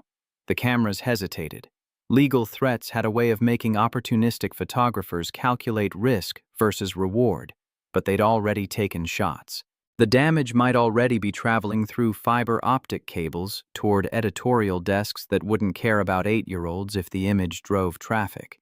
Security arrived, 3 uniforms and a manager who'd apparently been warned that Elena Cross was not someone you wanted filing complaints. They formed a barrier, started the process of requesting memory card checks under threat of trespass charges. In the chaos, Dylan started shaking. Not crying, that would come later. Just shaking the way bodies do when adrenaline floods systems too small to process it efficiently. Elena crouched down to his eye level, blocking him from cameras with her body. "You're safe. I promise." Dylan's voice came out small, younger than 8. "Why do they want pictures of me?" Elena's expression shifted into something fierce and protective that had nothing to do with contracts or public relations. "Because some people think stories are more important than the people in them. They're wrong." In the car heading home, Dylan sat between Marcus and Elena, holding both their hands. The shaking had stopped, but his grip stayed tight, anchoring himself to the adults who'd stood between him and lenses. "Thank you," he said to Elena, small voice but steady, "for not letting them." "Always, Dylan. Always." Marcus looked at Elena over his son's head, and something fundamental shifted in how he understood their arrangement. This wasn't performance. She'd put herself between cameras and a child she had no legal obligation to protect. She'd threatened lawsuits she'd have to follow through on.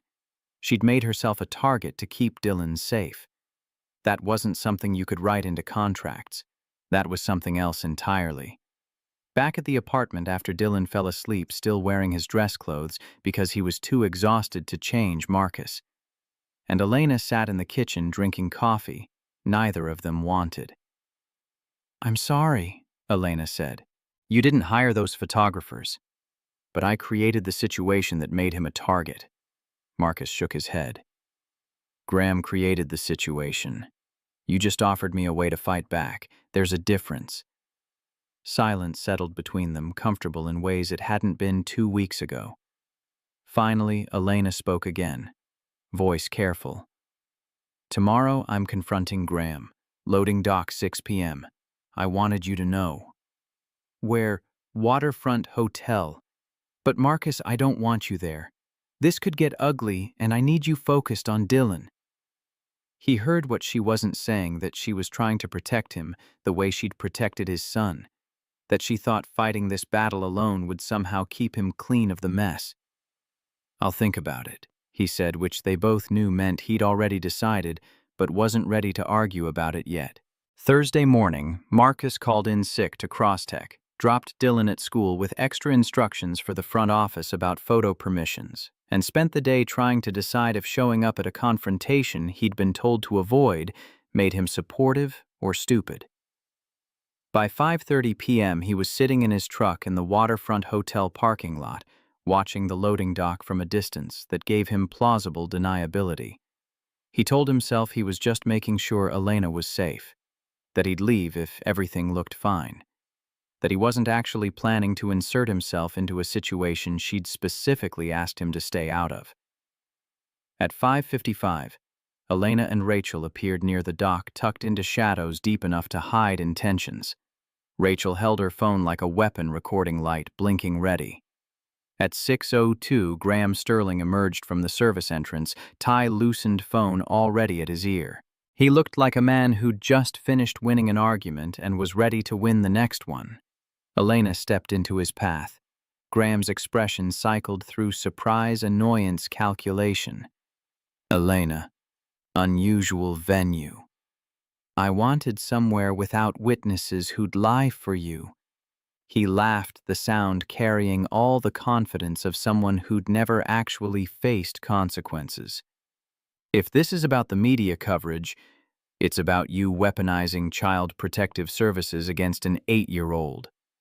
Graham's smile didn't falter, but his eyes changed prey, realizing the predator had been studying attack patterns. "CPS visits are routine. If your maintenance worker can't handle—" Elena held up her hand and Rachel pressed play on her phone. Graham's voice filled the loading dock. "If CPS spooks him enough, Cross will fold the PR stunt. Simple pressure, clean hands." The blood drained from Graham's face. "Where did you—" "We have the email thread. The Shell LLC. The paralegal who filed the report and is now cooperating with investigators. We have everything, Graham. Every step you took, every dollar you spent, every lie you told yourself to justify targeting a child." You're bluffing. Elena stepped closer, and her voice dropped to something cold enough to make the evening air feel warm by comparison. I don't bluff with children's safety. You made a choice when you decided an 8-year-old was acceptable collateral damage. Now you make another choice. Stop the smear campaign tonight or tomorrow. Every ethics committee you serve on gets this file. Every board, every fund, every person who's ever trusted you with their capital. Graham looked around for cameras for backup for any leverage that might tilt the situation back in his favor. Found nothing but concrete and Elena's unwavering stare. This is extortion. This is documentation. You're welcome to lawyer up drag. This through court spend the next year explaining to judges why you thought attacking a second grader was sound business strategy. Or you can walk away, keep your mouth shut, and hope I decide mercy looks better than justice. Graham's jaw worked. Then he turned and walked toward his car without another word. No threats, no denials, just retreat dressed as dignity. Rachel lowered her phone. We got it. Clean audio. His words, no ambiguity. Elena nodded but didn't look away from Graham's departing figure until his car pulled out of the lot. Then she turned and saw Marcus standing 20 feet away, having emerged from his truck at some point during the confrontation. I told you not to come. I know. Marcus walked closer, each step deliberate. But you shouldn't face wolves alone. Not when they've been hunting my son. Something in Elena's expression cracked, not breaking, but opening. Like a door that had been locked, finally deciding the person on the other side was safe enough to let in. This is where you trust me, she'd said in his apartment. And this is where I stand beside you, Marcus said now. Because that's what people do when it matters. Rachel cleared her throat diplomatically, reminding them she existed. We should go. File everything tonight while it's fresh. They walked to the parking lot together, Elena, Marcus, Rachel trailing with her phone full of evidence. The city lights were coming on, painting Portland in shades of amber and possibility. Tomorrow there would be legal filings and board meetings and all the machinery of accountability grinding into motion. But tonight, in the space between confrontation and consequence, Marcus understood what he'd been too careful to admit before. This arrangement had stopped being temporary somewhere between a repaired heel and a protected child, somewhere between coffee shop rehearsals and loading dock confrontations, somewhere in the accumulation of moments where respect had shifted into something that didn't have a 3-week expiration date. He didn't say it out loud, not yet, but the knowledge settled into his chest like foundation, solid, permanent weight-bearing. Elena glanced at him as they reached their cars. Dylan's science fair tomorrow. Yeah, he's nervous about his project. What's the topic? How buildings stand strong. Load distribution stress points, why some things last and others fall. She smiled, and the expression carried warmth that had nothing to do with streetlights. I'll be there. After she drove away, Marcus sat in his truck for a long moment watching the city organize itself for evening. His phone buzzed with a text from Dylan. Is Elena still coming tomorrow? He typed back, yeah, buddy, she'll be there. 3 dots appeared. Then, good, I want her to see my project. Marcus drove home through streets that felt different than they had 2 weeks ago. Not because the city had changed, but because his understanding of what he was building had shifted from transaction to something that resembled foundation. Something that might hold weight if they gave it time to cure. Tomorrow, his son would present a project about structures that last. And somewhere in that presentation, Marcus suspected Dylan would teach him something about the difference between temporary and permanent, between what you build to survive and what you build to stay. The Crosstech Auditorium held 200 people and felt like it contained twice that intention. Morning light filtered through high windows, casting geometric shadows across rows of chairs filled with shareholders who'd spent the last 3 weeks reading headlines and forming opinions. The stage waited at the front simple podium screen for presentation's microphone that would amplify every word into permanent record. Elena stood backstage with Rachel reviewing notes that had been revised so many times, the paper showed wear at the fold lines. In 3 minutes, she'd walk out to defend not just her leadership, but the choices that had led to standing in a loading dock threatening a man with evidence he'd tried to weaponize children. "You ready?" Rachel's voice carried the steady calm of someone who'd wargamed every possible outcome and prepared contingencies for outcomes they hadn't thought of yet. Elena straightened her jacket. "I've been ready since the first lie was printed." In the back row, Marcus sat beside Dylan. The boy wore a button-down shirt and held a poster board he'd made himself construction paper and markers forming the words, "You did great," with a robot drawn in careful detail beside a calculator. No one else in the auditorium had brought handmade signs of support. No one else needed to. Dylan leaned close to whisper, "Is she nervous?" Marcus watched Elena through the stage entrance gap, saw the way she held her spine like rebar. "Probably, but she's going to do it anyway. That's what brave looks like." The board chair. Patricia Caldwell's 63 gray hair and sharper instincts took the podium first. Standard opening remarks about fiscal responsibility and shareholder value and all the language that turned companies into machines people forgot were run by humans. Then she shifted gears. "Before we discuss quarterly results, Ms. Cross has requested time to address recent events with full transparency." Elena. Elena walked to the podium carrying nothing but a small remote for the presentation screen. No notes, no shield of paper between her and the room. She pressed the button and the screen lit with a timeline, dates, emails, audio, waveforms, all of it, organized with the precision of someone who understood that evidence spoke louder when it didn't need explanation. "Good morning. 3 weeks ago, an anonymous tip was filed with Child Protective Services claiming neglect of an 8-year-old boy. That boy's father is Marcus Hayes, who you may know from recent media coverage as my boyfriend, a term we used temporarily to manage narrative during a difficult news cycle." She paused. Let that land. The CPS investigation found no merit. But the filing itself was designed to intimidate, to pressure, to weaponize state resources against a private citizen whose only involvement with this company was helping me appear more human to cameras. The room went still. Not the quiet of agreement, but the silence of people recalculating assumptions. Elena clicked to the next slide. Audio waveform timestamp transcript below. "This is a recording of Graham Sterling, activist investor, discussing his strategy with an associate." "I'll play 30 seconds. Graham's voice filled the auditorium.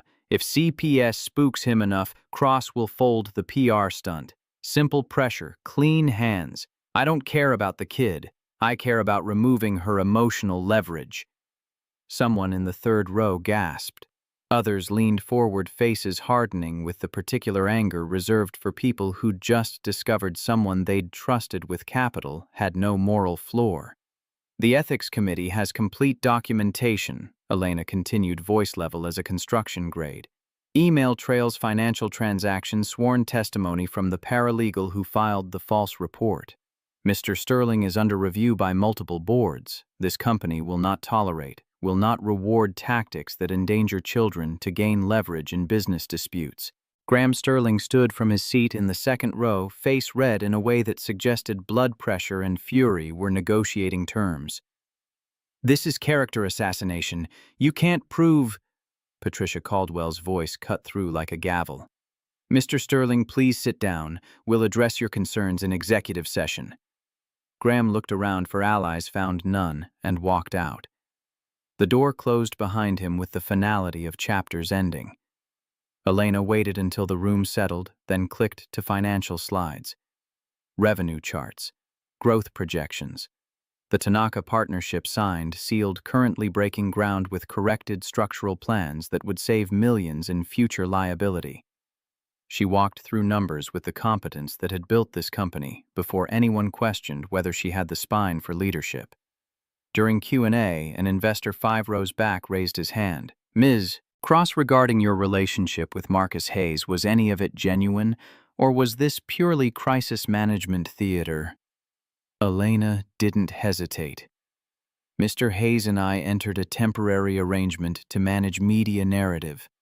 That arrangement ended 3 days ago. What remains is respect between two people who chose honesty over convenience. Marcus Hayes identified a critical structural flaw in our Tanaka resort design, a flaw that would have cost this company millions and potentially lives. He did this with expertise earned through years of maintenance work, not credentials from institutions. I will not diminish that contribution by reducing it to performance. Another investor, this one closer to the front. So it was fake. The timeline was strategic. The character was authentic. And if this board is more interested in my personal life than our 12% revenue growth, then perhaps we need different conversations about priorities. The room shifted. Not everyone was convinced, but enough nodded to suggest the math was working in her favor. The vote came after 2 more hours of presentations and debate, 87% confidence in current leadership. Graham Sterling's advisory privileges suspended pending investigation. Motion to strengthen ethics policies regarding targeting of employees' families, unanimous approval. When Patricia Caldwell brought down the gavel declaring the meeting adjourned, Elena walked off stage, knowing she'd survived, but at costs still being tallied. Marcus and Dylan waited in the hallway. Dylan held up his poster, suddenly shy about the gesture now that the moment had arrived. Elena crouched to his eye level. "Did you make this for me?" Dylan nodded. "You had a big test today. I wanted you to have good luck." Elena's eyes went bright in a way that suggested she'd been holding composure through sheer will and a child's kindness had just found the crack. "It worked. Thank you, Dylan." She hugged him, brief, careful, asking permission through action. Dylan hugged back with the unself-conscious warmth of someone who'd decided she'd earned access to his small circle of trusted adults. Marcus extended his hand for a formal shake, the kind that communicated respect in rooms where people were watching. "Congratulations." On what? Surviving? On refusing to compromise. That's harder than winning. Rachel appeared from around a corner phone, already buzzing with calls she'd been screening. "Media wants a statement." "Tell them we've said everything that matters. The rest is in the quarterly report." Elena looked at Marcus and Dylan at the poster board that would never make headlines but meant more than any that would. "I have somewhere I need to be." Dylan's face lit with the realization that meant him. Science fair. Wouldn't miss it. The elementary school gymnasium smelled like floor wax and nervous energy. Tables lined the space in neat rows, each one displaying projects that represented weeks of work compressed into poster boards and models. Dylan's station sat near the back, a bridge made from popsicle sticks demonstrating load distribution, accompanied by diagrams explaining why some structures lasted and others failed. Elena arrived still wearing her boardroom clothes, looking profoundly out of place among parents in jeans and teachers in cardigans. But she walked straight to Dylan's table like it was the only destination that mattered. Dylan straightened, suddenly aware that his robot bridge might not measure up to whatever she was expecting. "It's about how buildings stand strong. My dad taught me that strength isn't about being hard, it's about distributing weight so nothing breaks." Elena studied the bridge with the same attention she'd given financial projections 3 hours ago, and asked questions about load calculations and stress points and why he'd chosen this particular design. Dylan answered with growing confidence, realizing she wasn't just being polite, she genuinely cared about the engineering. The judges came by 3 teachers wearing lanyards and carrying clipboards. They asked Dylan to explain his hypothesis. Walk them through his testing methodology, demonstrate what happened when weight exceeded capacity. He did with the clear enthusiasm of someone who'd found the overlap between what he loved and what he was good at. When they moved on, leaving behind a blue ribbon they'd stuck to his poster board, Dylan turned to Elena with wonder breaking across his face. "I won." "You earned it." She paused, then added what felt true. Your dad was right. You're remarkable. Marcus arrived 10 minutes later, having closed Harbor Cafe early to make the last half hour of judging. He saw Elena first, saw the way she was listening to Dylan explain his project to a kid from another class, saw the ease in her posture that suggested she'd stopped performing and started just being present. He walked over, ruffled Dylan's hair in the way that made the kid squirm, but smile. Blue ribbon. That's my boy. Elena helped. She asked questions that made me think of better ways to explain the physics. That's because she's good at making complicated things make sense. Marcus met Elena's eyes over Dylan's head, the look carrying gratitude and something else that didn't have names yet but was building foundation. They stayed until the gym emptied, helping Dylan carefully pack his bridge into a box that would transport it home without breaking the careful structure. In the parking lot, Elena's car waited beside Marcus's truck, expensive sedan next to work vehicle, a visual reminder of all the gaps that should have made this impossible. Pizza, Dylan asked with the hopeful tone of someone who knew Friday nights had rules, but sometimes rules bent. Marcus looked to Elena, offering her an exit if she needed one. We usually do pizza Fridays. You're welcome to join, but I'd like that. They took separate vehicles to Antonio's, a family place with checkered tablecloths and a jukebox that still played Sinatra if you fed it quarters. Dylan picked the booth by the window, slid in beside Elena like it was the most natural arrangement in the world, started telling her about his plans for next year's science fair, with the enthusiasm of someone who'd discovered that adults could be interested in kid problems without condescension. Elena listened. Really listened.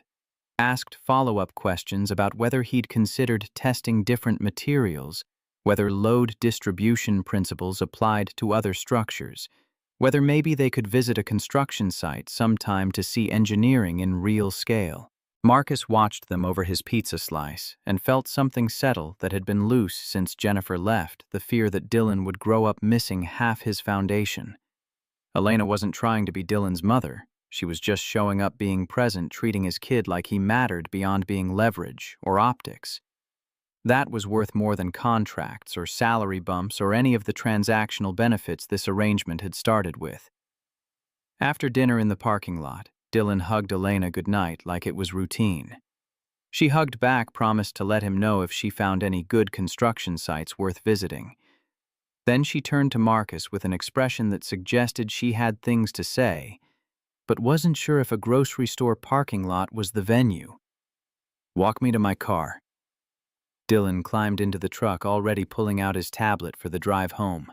Marcus followed Elena across pavement still warm from afternoon sun, neither of them quite ready to name what the evening had shifted into. Thank you for coming, Marcus said. To the science fair, to dinner. You didn't have to. I wanted to. That's different than obligation. She paused beside her car keys in hand, but not opening the door yet. The contract expired 3 days ago. I know. So what happens now? Marcus took a breath, let it out steady. We stop pretending to figure out what's real.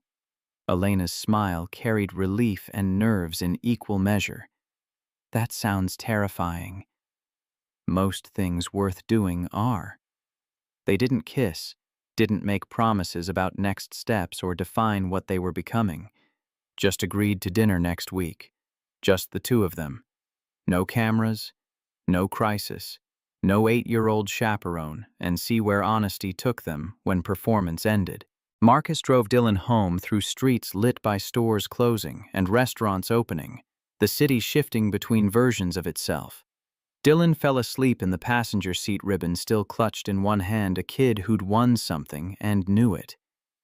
2 weeks after the shareholder meeting, Elena stood in what would become the quiet room, a space on Crosstech's 15th floor that had previously stored outdated server equipment and optimism about technologies that never scaled. Now it was being transformed into something more useful. Rest space for night shift workers. Marcus stood beside architectural plans spread across a folding table, making notes about electrical outlet placement and where to put comfortable chairs that wouldn't look institutional. This wasn't his job. He'd been promoted to facility operations supervisor 3 days ago, with salary that meant Dylan's college fund could start being more than theoretical. But designing this space felt personal. Coffee station here, he pointed to a corner with good ventilation. Bookshelves along this wall, lockers over there for personal belongings. No cameras, no monitoring, just space to be human for 30 minutes. Elena nodded, trusting his instincts about what night shift workers needed, because he'd been one for 4 years and understood that rest wasn't about luxury, it was about dignity. When can we open it? 2 weeks if contractors stay on schedule, 3 if the universe decides to be difficult. Let's plan for 3 and hope for 2. The sign would go up later, simple text, no corporate branding, the quiet room, designed by Marcus Hayes, facility operations supervisor. Not boyfriend, not temporary arrangement, just his name attached to work that mattered. Elena touched the plans lightly, fingers tracing the space that would become refuge. You know you're changing this company's culture without even trying. I'm just solving problems I wish someone had solved for me. That's what leadership looks like. A month later, the Hayes Cross Scholarship Fund launched at a press conference neither Marcus nor Elena wanted, but Rachel insisted would control the narrative. $500,000 annually for children of maintenance workers, service staff, sanitation crews, the people who kept buildings running while other people took credit for buildings that ran. 20 scholarships in the first year, full tuition to community college or trade schools, no essays about overcoming adversity or proving worth, just application transcripts and a letter from a supervisor confirming employment.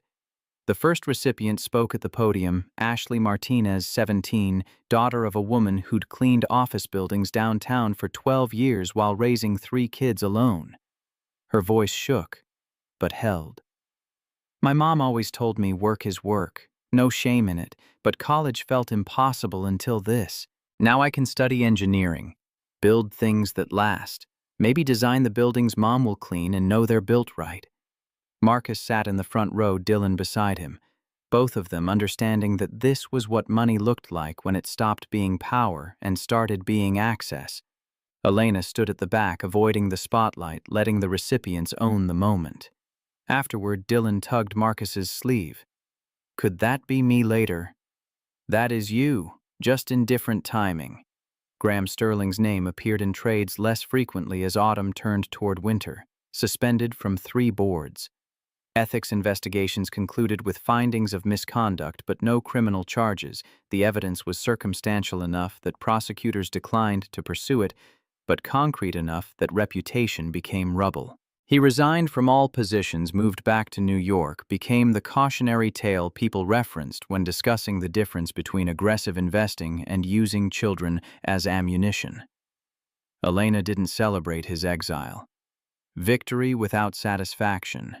Justice without joy. Just the quiet relief that came from boundaries being enforced, consequences being delivered, systems working the way they were supposed to if you pushed hard enough. He'll rebuild, Rachel predicted over coffee in Elena's office. Men like that always do. Not here. Not with companies that value basic humanity over quarterly gains. You're optimistic. I'm stubborn. There's a difference. Marcus's custody situation resolved anticlimactically. With stable employment, legal representation, and CPS closure, Jennifer's lawyer withdrew the petition without fanfare or explanation. Judge Kemp looked over. The Phil looked at Marcus and made the ruling. Everyone knew was coming. Full custody, maintained, no modifications required. Marcus Hayes had demonstrated exemplary parenting under circumstances that would have broken lesser fathers. Walking out of the courthouse, Dylan between them. Elena's hand brushed Marcus's. Not holding, not yet. Not in front of the kid, but touching in a way that said she'd been prepared to testify if needed, to stand beside him through whatever came. You never needed me, she said quietly. Needed's complicated, but I'm glad you were there. That evening, standing in Marcus's kitchen, while Dylan showed Elena how to make hot chocolate the way they always made it, 2 scoops powder, 1 pump vanilla stir, counterclockwise because Dylan believed it made a difference, Marcus realized they'd crossed some invisible threshold between temporary and permanent without announcing it. She had a drawer now. T-shirt for sleeping over when it got late and driving home seemed silly. Toothbrush beside us in the bathroom. Space in the fridge for her preferred yogurt brand that Dylan now requested too. Small things. Domestic things. The kind of incremental claiming that happened when people stopped asking if they belonged and just started belonging. 2 months after the shareholder meeting, Marcus asked Elena to dinner. Not pizza with Dylan or coffee between obligations, but actual date with reservation and planning. And the understanding that they were testing whether attraction survived when crisis stopped providing structure. He picked a rooftop place overlooking Portland where the city lights turned the river into liquid gold and the October air carried enough chill to justify sitting close for warmth. Brought sandwiches he'd made himself, better ingredients than restaurant markup careful construction that suggested he'd thought about what she'd like. Elena wore jeans and a sweater the first time he'd seen her, in true casual hair loose and no makeup beyond what vanity required. She looked younger, less like a headline, more like someone who'd decided being photographed mattered less than being comfortable. They talked about everything, her building the company from a dorm room, learning that success made people assume you'd cheated rather than worked. His raising Dylan alone, the particular fear that came from being the only adult responsible for another human's whole world. How loneliness looked different depending on whether you had too much space or too little. "I don't have a ring," Marcus said eventually, after they'd exhausted small talk and arrived at truths that felt too large for casual delivery. Elena smiled. "We've discussed this. I don't need jewelry. I mean..." He stopped, recalibrated. "I don't have one yet, but I'd like to. Someday. If that's something you'd want." Her eyes went bright in the way that suggested she'd been hoping he'd say something like this, but hadn't wanted to assume. "Are you asking about my intentions?" "I'm a maintenance guy. I plan ahead. Like to know if the foundation's solid before I start building." "Then yes, someday. When we're both ready and Dylan's comfortable and it feels like the next logical step rather than the romantic gesture people expect." "That sounds perfect." They kissed, then first real one, not performance for cameras or quick goodbye in parking lots, but the kind that marked transitions. Tasted like coffee and future and the particular sweetness of things earned through survival rather than given through luck. When they pulled apart, the city spread below them like promise in infrastructure. All those lights marking homes where people were building their own versions of family from whatever materials they had. "I want you to know something," Elena said, voice steady but vulnerable in ways boardrooms never got to see. "When I ran into your cafe that night, I was drowning. Not in crisis, in being exactly what everyone said I was. Cold. Calculating. More machine than human. You reminded me I could be both. Strategic and kind. Successful and soft. I'm grateful for that." Marcus took her hand, laced their fingers together. "You did that yourself. I just held up a mirror that wasn't funhouse distorted." 3 months after their contract expired, Dylan asked the question at breakfast. Saturday morning pancakes, the 3 of them at the table in what had become routine. "Is Elena moving in?" Marcus and Elena exchanged glances over coffee mugs. They'd been avoiding that conversation, letting things develop organically, but kids had a way of cutting through careful pacing to ask what adults danced around. "Would you want that?" Marcus asked carefully. Dylan considered while chewing, taking the question as seriously as it deserved. "She's here every weekend anyway. And some weeknights. Her toothbrush lives in our bathroom. Seems like she already lives here just with extra steps." Elena laughed despite herself. "You make a logical argument." So, is that a yes? Dylan pressed, not willing to let adults hide behind vagueness. Marcus looked at Elena. They'd talked about this in abstract someday eventually when timing felt right. But Dylan was right. They were already living the reality, just pretending it was temporary. How about we try it gradually? Elena suggested. I move some things over, stay more nights, see how it feels when it's official rather than accidental. Dylan nodded, satisfied with the plan, because it came with clear steps rather than maybes. Okay, but if you're moving in, you have to help with dishes, house rule. Deal.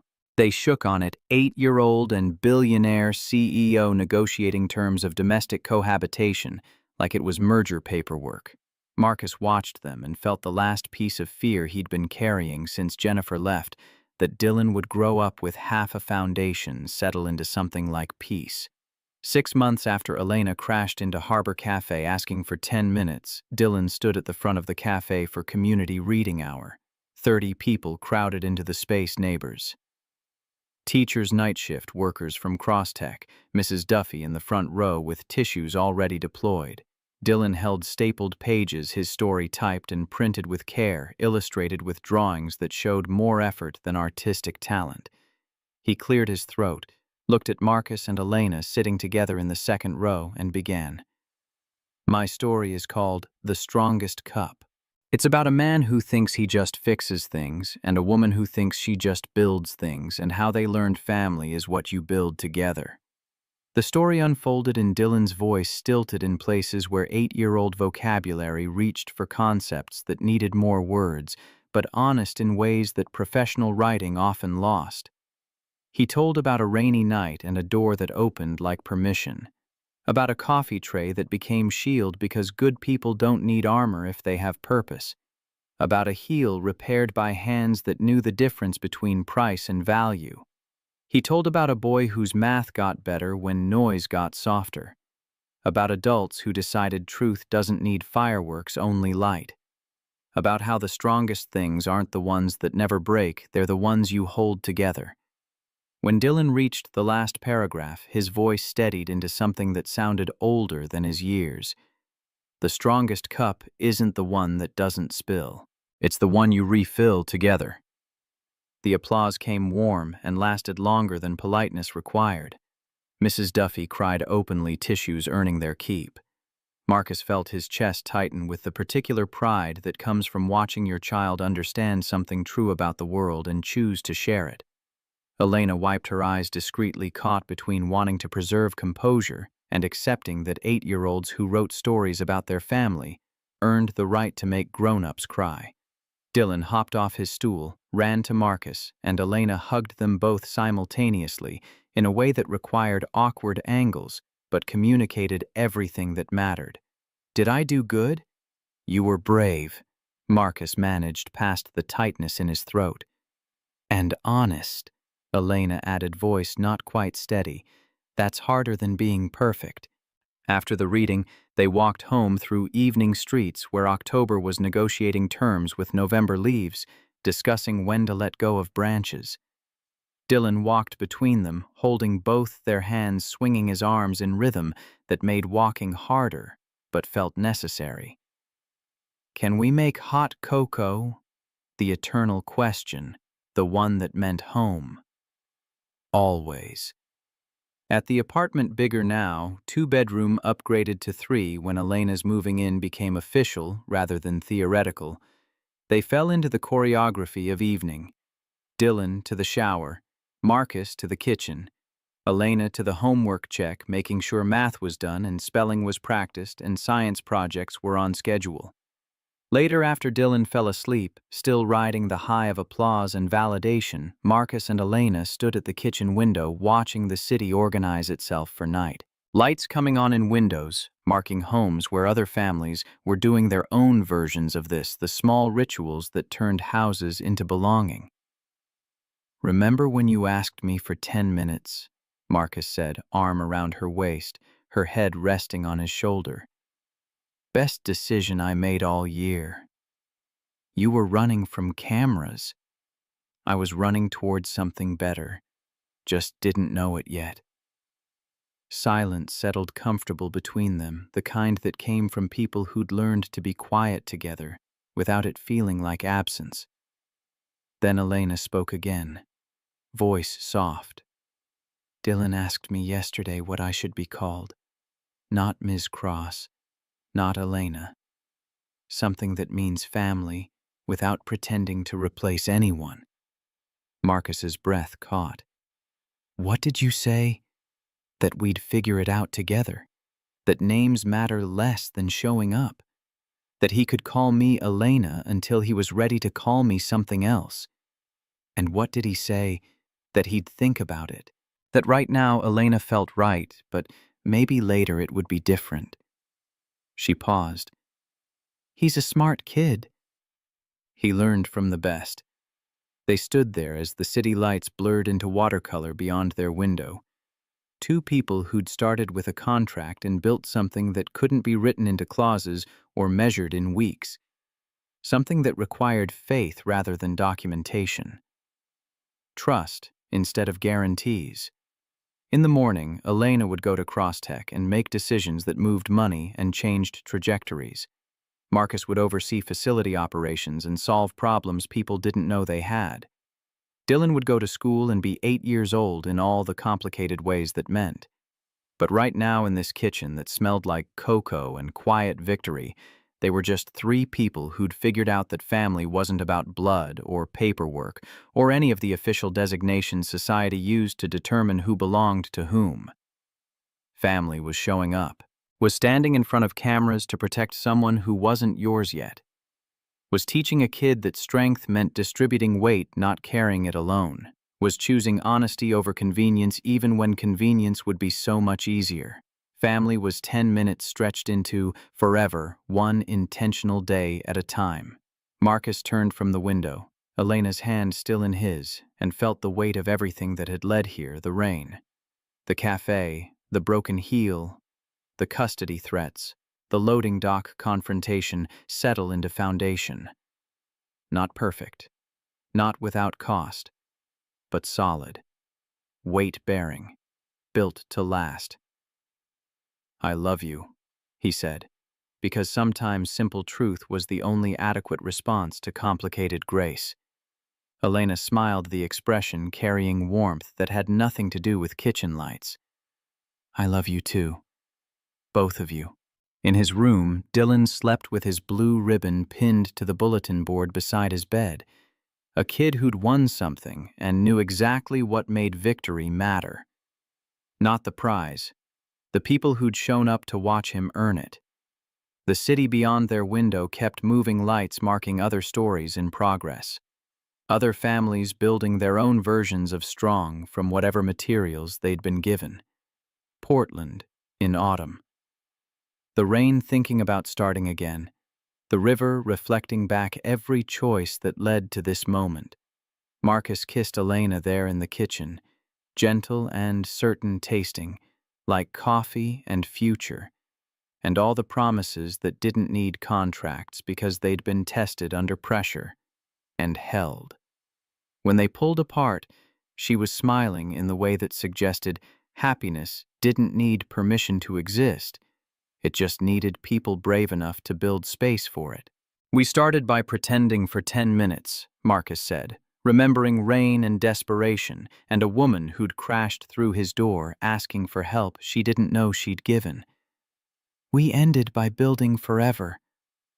Then we have the rest of our lives to get it right. That sounds perfect. They turned off the kitchen light, checked on Dylan one more time. Still sleeping, still safe, still theirs, and walked together toward a bedroom that belonged to both of them now. Tomorrow would bring new problems that needed solving, new challenges that required the kind of strength that came from knowing you didn't have to carry weight alone. But tonight was for rest, for trust, for the quiet certainty that sometimes the strongest structures were the ones built from honest work and patient days and the particular grace of people who chose each other, not because it was easy, but because it was worth the effort.